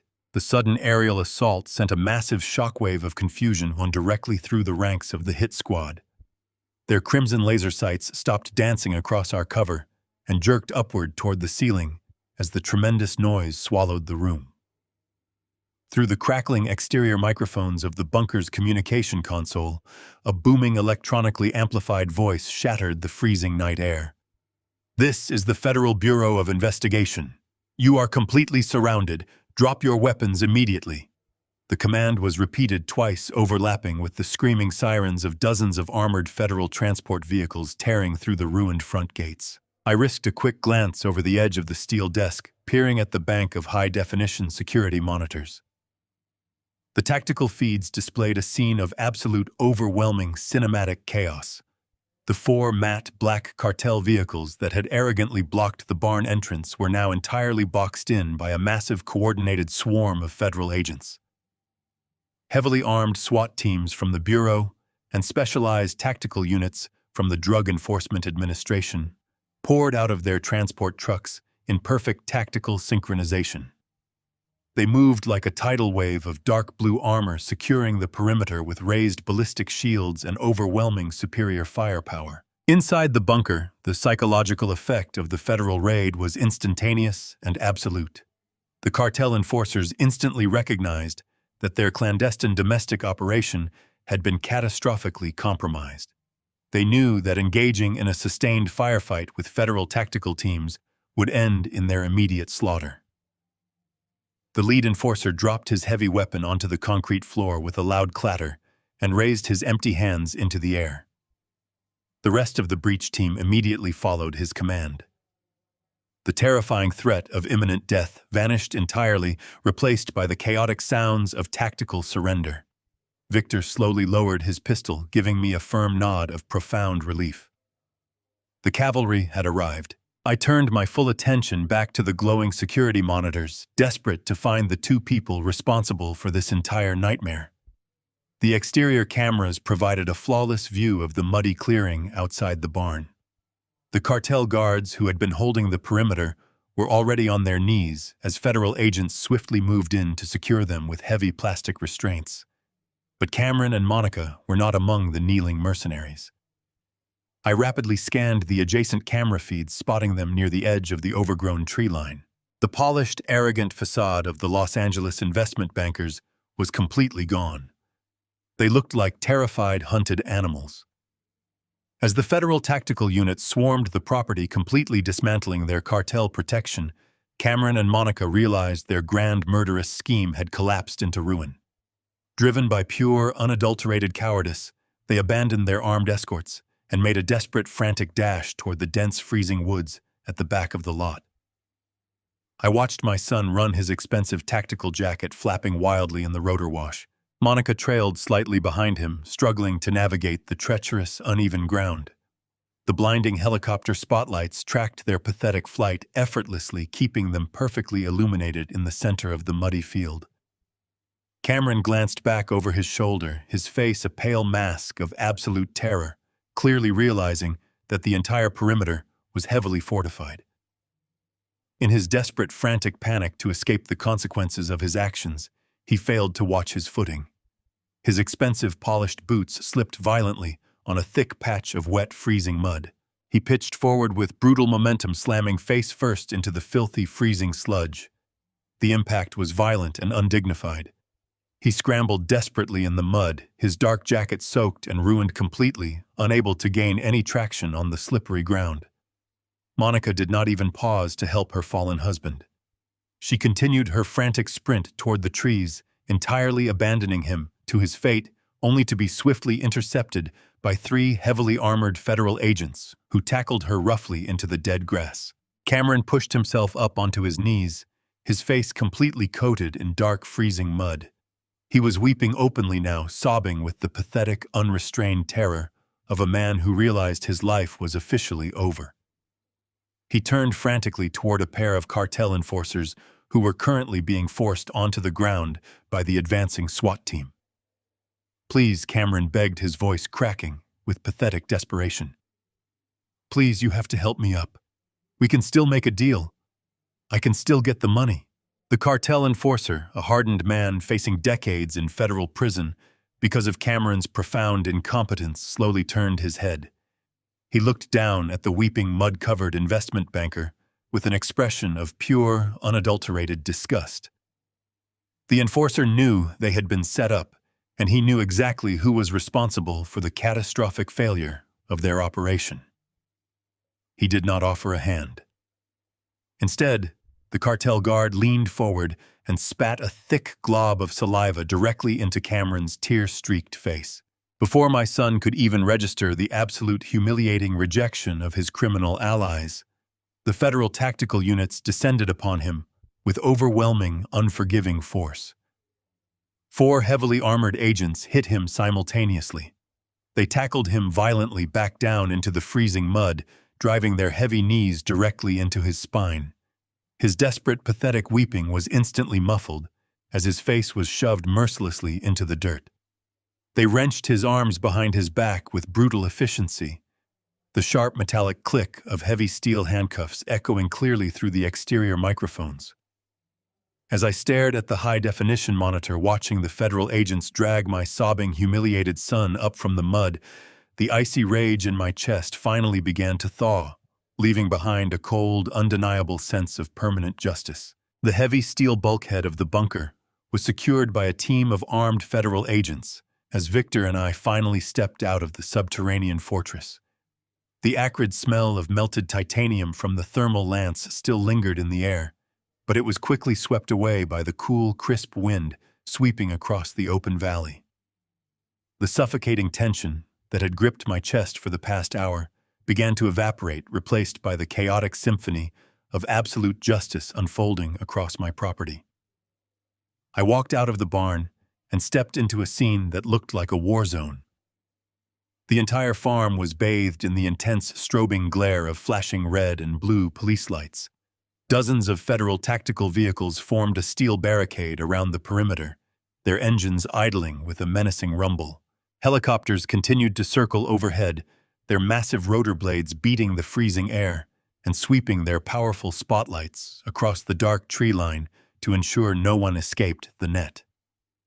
The cartel enforcers who had arrived to butcher me just minutes ago were now lined up against the side of their matte black sport utility vehicles. They were stripped of their body armor, weapons confiscated, and their hands securely bound with thick plastic restraints. They looked entirely defeated, their faces pressed against the cold metal doors by the federal tactical units. I ignored them. My eyes were searching for the 2 architects of this nightmare. I found them kneeling in the center of the muddy clearing, surrounded by a tight circle of federal agents.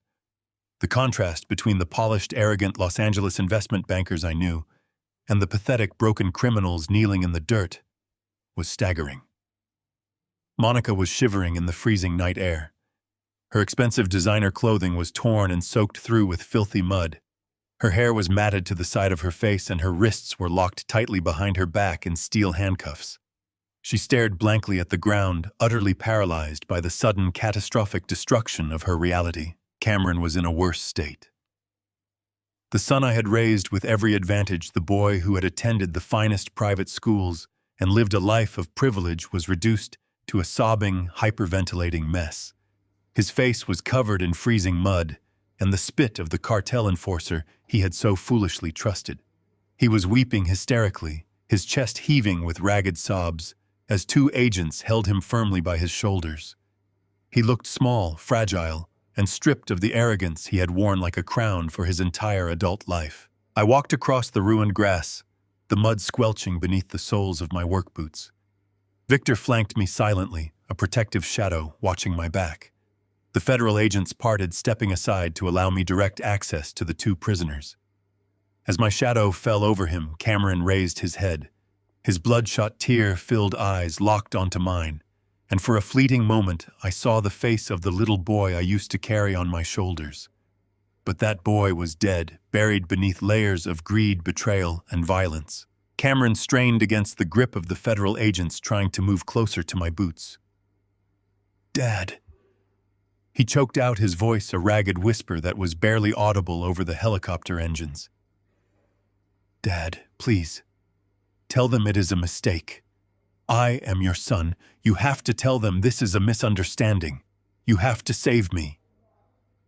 The audacity of his plea hit me with the force of a blow.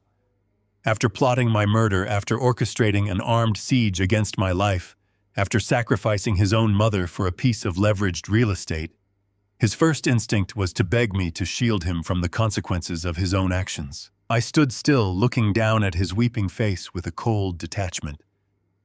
The sorrow that had once defined my existence was gone, replaced by an absolute clarity. I did not see my child kneeling in the dirt. I saw a monster who had destroyed my family for his own gain. "You have no idea what is happening right now. Do you, Cameron?" I asked, my voice cutting through the noise of the raid with icy precision. "You still believe you can talk your way out of this nightmare? You still believe your wealth and your charming smile will erase the blood covering your hands?" Cameron sobbed harder, shaking his head. "Please, Dad. I did not want this. I was in debt. They forced me to do it. The cartel was going to kill Monica and me if we did not deliver the money. We were trapped. I had to secure the estate. I had no other choice." I let out a low, bitter sound that contained no humor. "There is always a choice, Cameron." I stated my words echoing in the freezing air. "You could have come to me. You could have told me the truth about your failures and your criminal debts. I would have spent every penny I owned to protect you from those people. I would have bankrupted myself to save your life. But you did not choose to seek my help. You chose to use my name to launder millions of dollars in illicit drug money. You chose to transform the beautiful luxury penthouse I built into the central hub of a violent criminal enterprise. You chose to send a heavily armed tactical unit to this farm tonight, to slip a heavy sedative into my hand so I would quietly pass away in my sleep. You did not just make a simple mistake, Cameron. You actively, maliciously conspired to wipe me off the face of the earth so you could loot your mother's hidden vault and pay off your bloody debts." Monica finally looked up, her face pale and contorted with a sudden desperate panic. "William, please listen to reason," she pleaded, her voice trembling violently. "We can surrender the penthouse. We can cooperate with the federal investigators and give them the cartel bosses. We can fix this. You have to tell them we are victims here." I shifted my gaze to Monica, feeling nothing but pure, unadulterated disgust.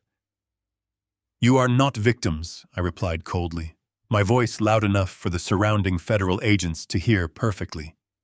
"You are cold, calculating murderers, and you are both going to spend the rest of your miserable, pathetic lives rotting in a maximum security federal penitentiary." Cameron thrashed weakly against the federal agents holding him firmly pinned down. "Dad, no. Please," he wailed, his voice cracking with absolute terror. "I am your one and only son. You cannot let them take me away. You are my own father. You have to protect me. You have to forgive me." I took one final step forward, standing directly over him. I looked down into his terrified, weeping eyes, letting the full, devastating weight of my absolute rejection crush his final pathetic shred of hope. I slowly looked directly down at him. You stopped being my son the exact moment you put that poison in your mother's arm. The silence that followed my words was heavy, absolute, and final. Cameron stared up at me, unable to comprehend the totality of his destruction. But Monica understood. The calculating veneer she had worn for years shattered completely. She violently twisted her body away from her husband. It was him, Monica screamed over the thumping helicopter blades. It was entirely his idea. He forced me to do it. He told me the cartel would slaughter my entire family if I did not help him secure the estate. I had absolutely no choice. I am a victim here. Cameron snapped his head toward her, his tear-streaked face twisting into a mask of pure, unadulterated shock.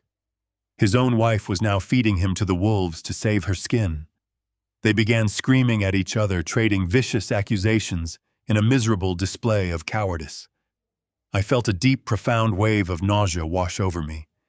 These people who had plotted to rule an empire were crumbling the moment they faced a consequence. A tall man wearing a jacket emblazoned with the letters of the Federal Bureau of Investigation stepped forward.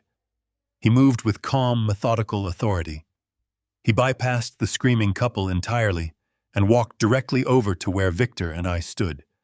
He removed his tactical glove and extended a firm hand. "Mr. William," the lead agent said, his voice a deep, resonant baritone that commanded immediate respect.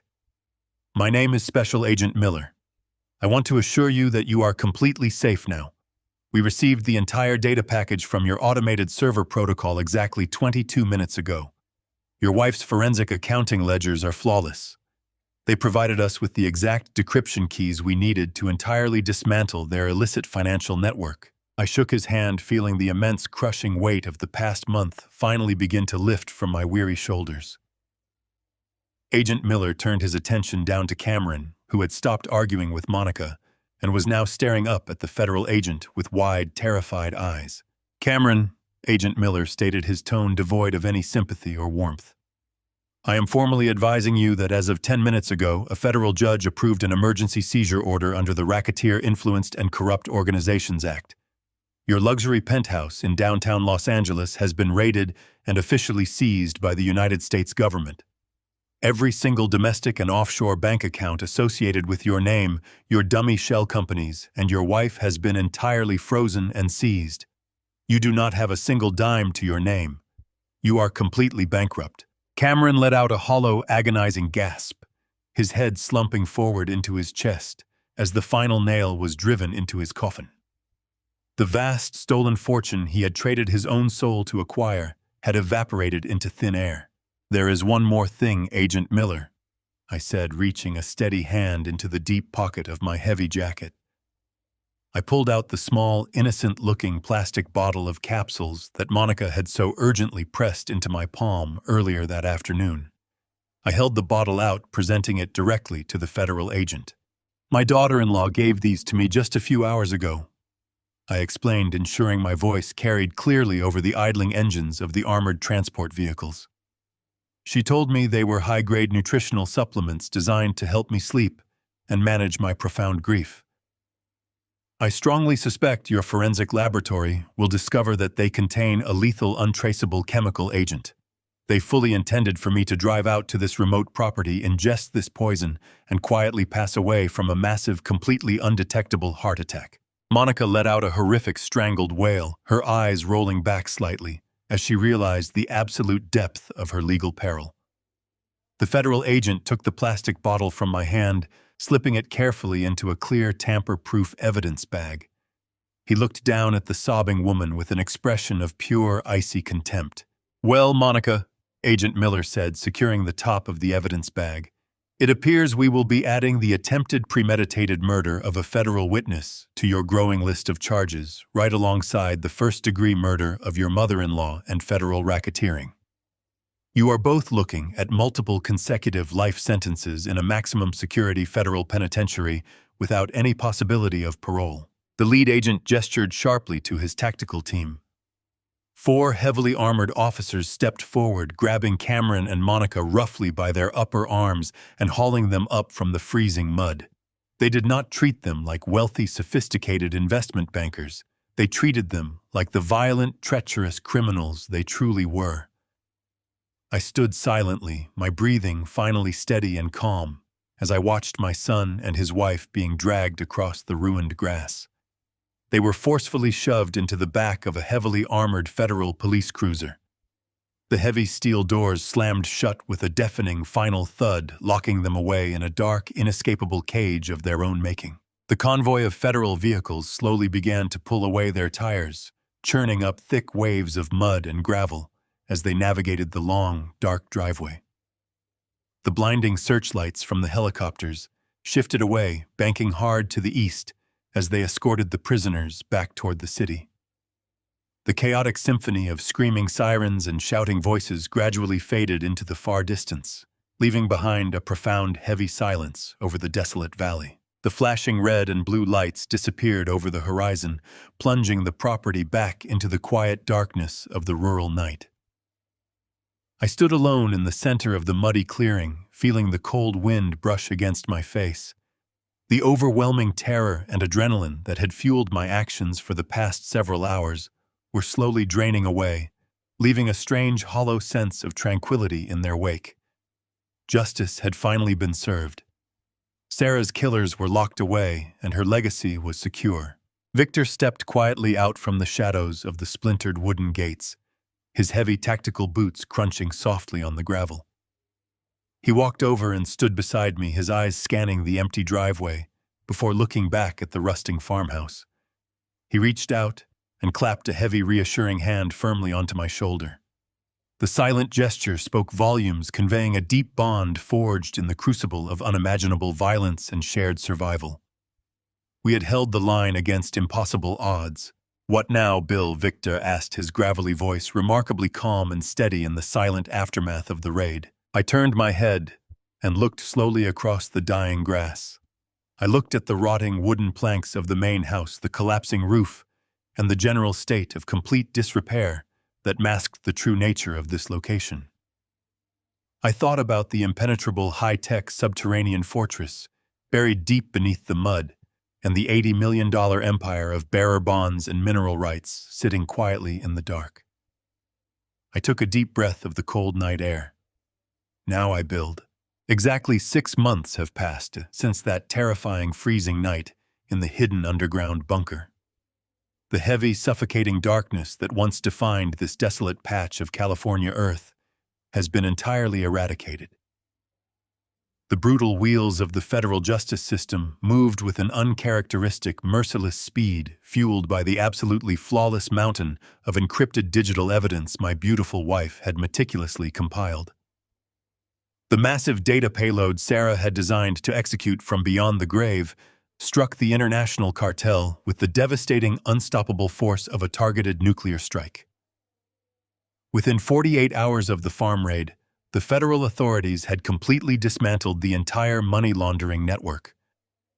High-ranking cartel lieutenants, corrupt banking officials, and ruthless enforcers were simultaneously dragged from their luxurious beds in the dead of night, securely locked in heavy steel chains, and buried under a seemingly infinite avalanche of federal racketeering charges. Cameron and Monica did not escape the relentless, crushing weight of their own terrifying arrogance.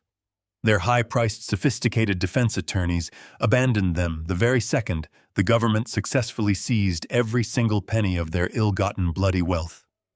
They stood in the crowded federal courtroom, completely alone, stripped of their tailored designer suits and their polished, deceitful smiles.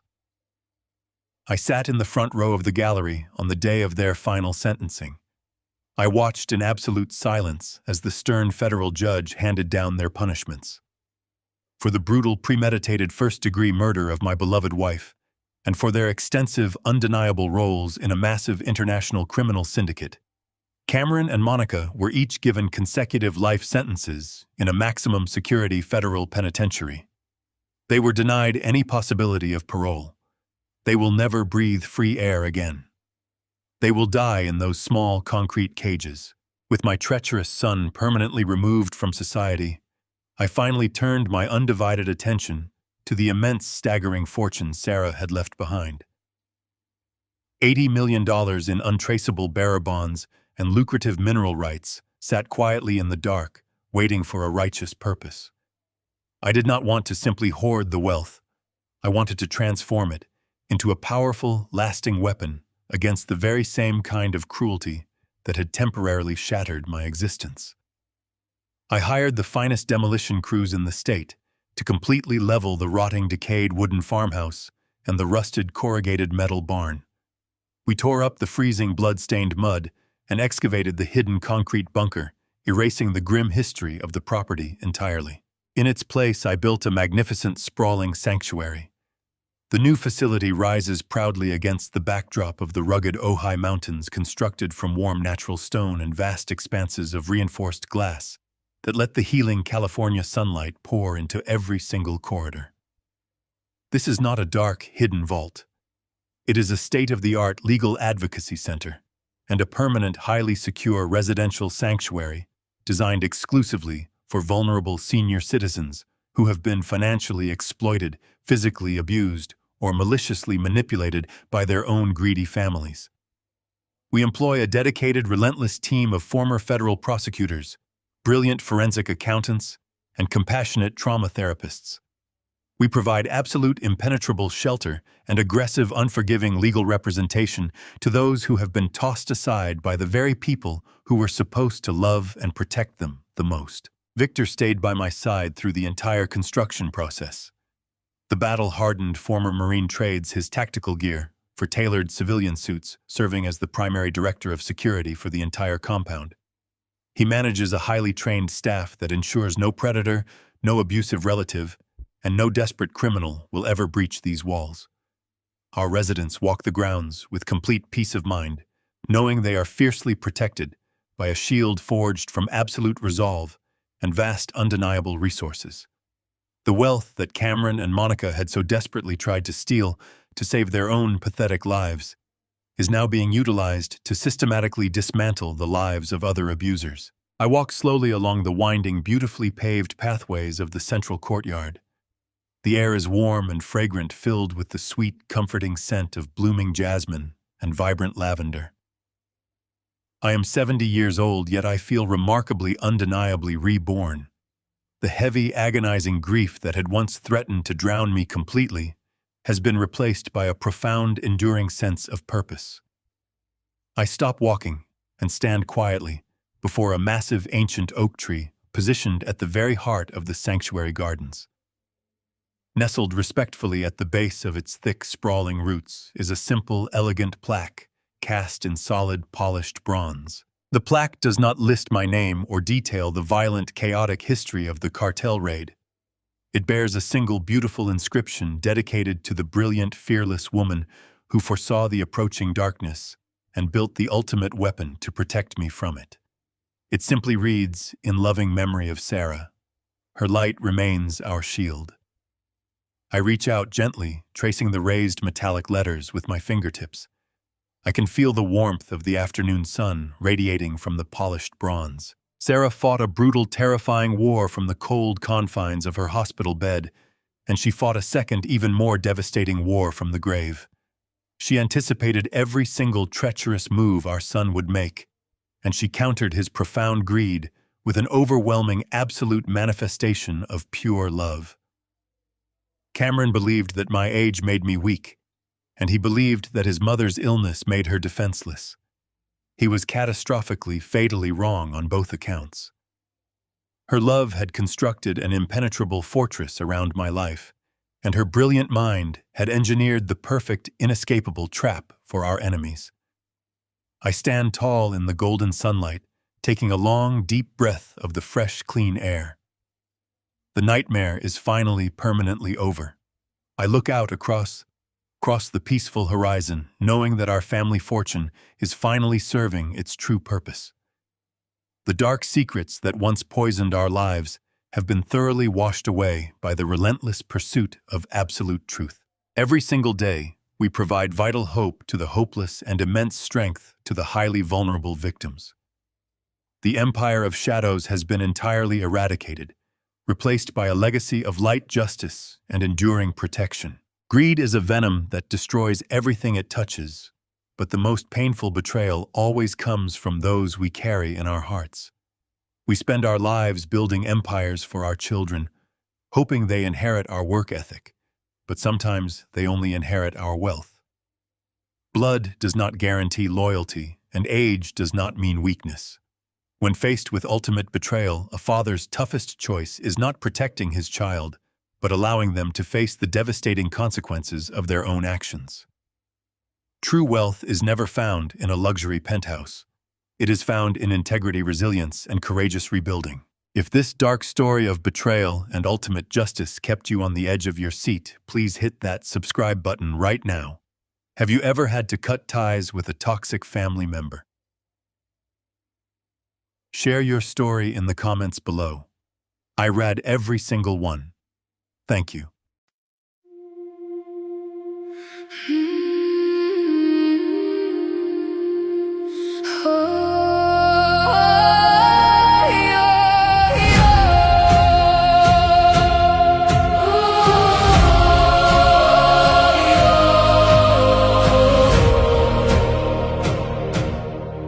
I used to ride upon your shoulders, thinking you could touch the sky.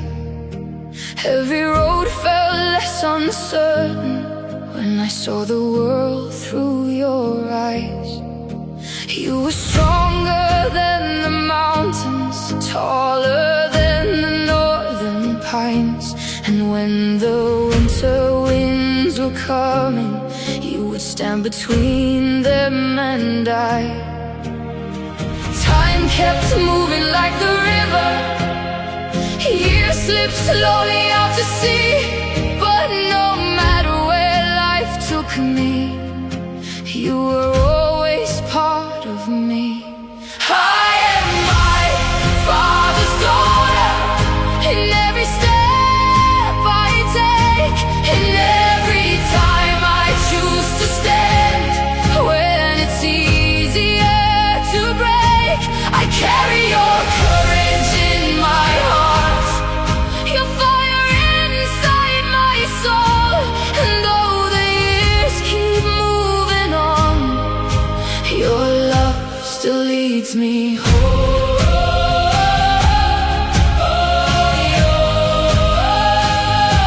You taught me strength is not in power, but in kindness when it's hard. You taught me how to keep on going when the road grows cold and dark. Every lesson, every story, every laugh around the flame lies within me like an echo, calling softly through my name. And when I face my greatest battles, when I feel I can't go on, I can hear your voice beside me saying, child, you're stronger than you know.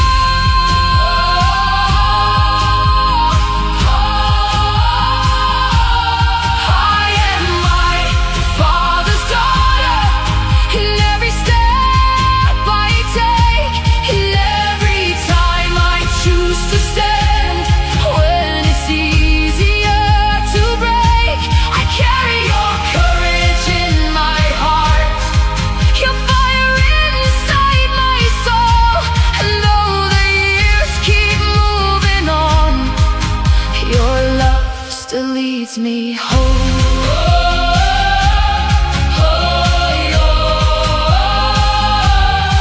One day the snow will cover footprints, one day the fire will burn low. But the things a father gives his daughter are the things that never go. Not the gold or not the stories, not the battles that he won, but the quiet way he loved her and the woman she becomes. I am my father's daughter, and I always will remain. Through every triumph, every loss, through every joy and every pain, the world may change around me, the stars may fade above,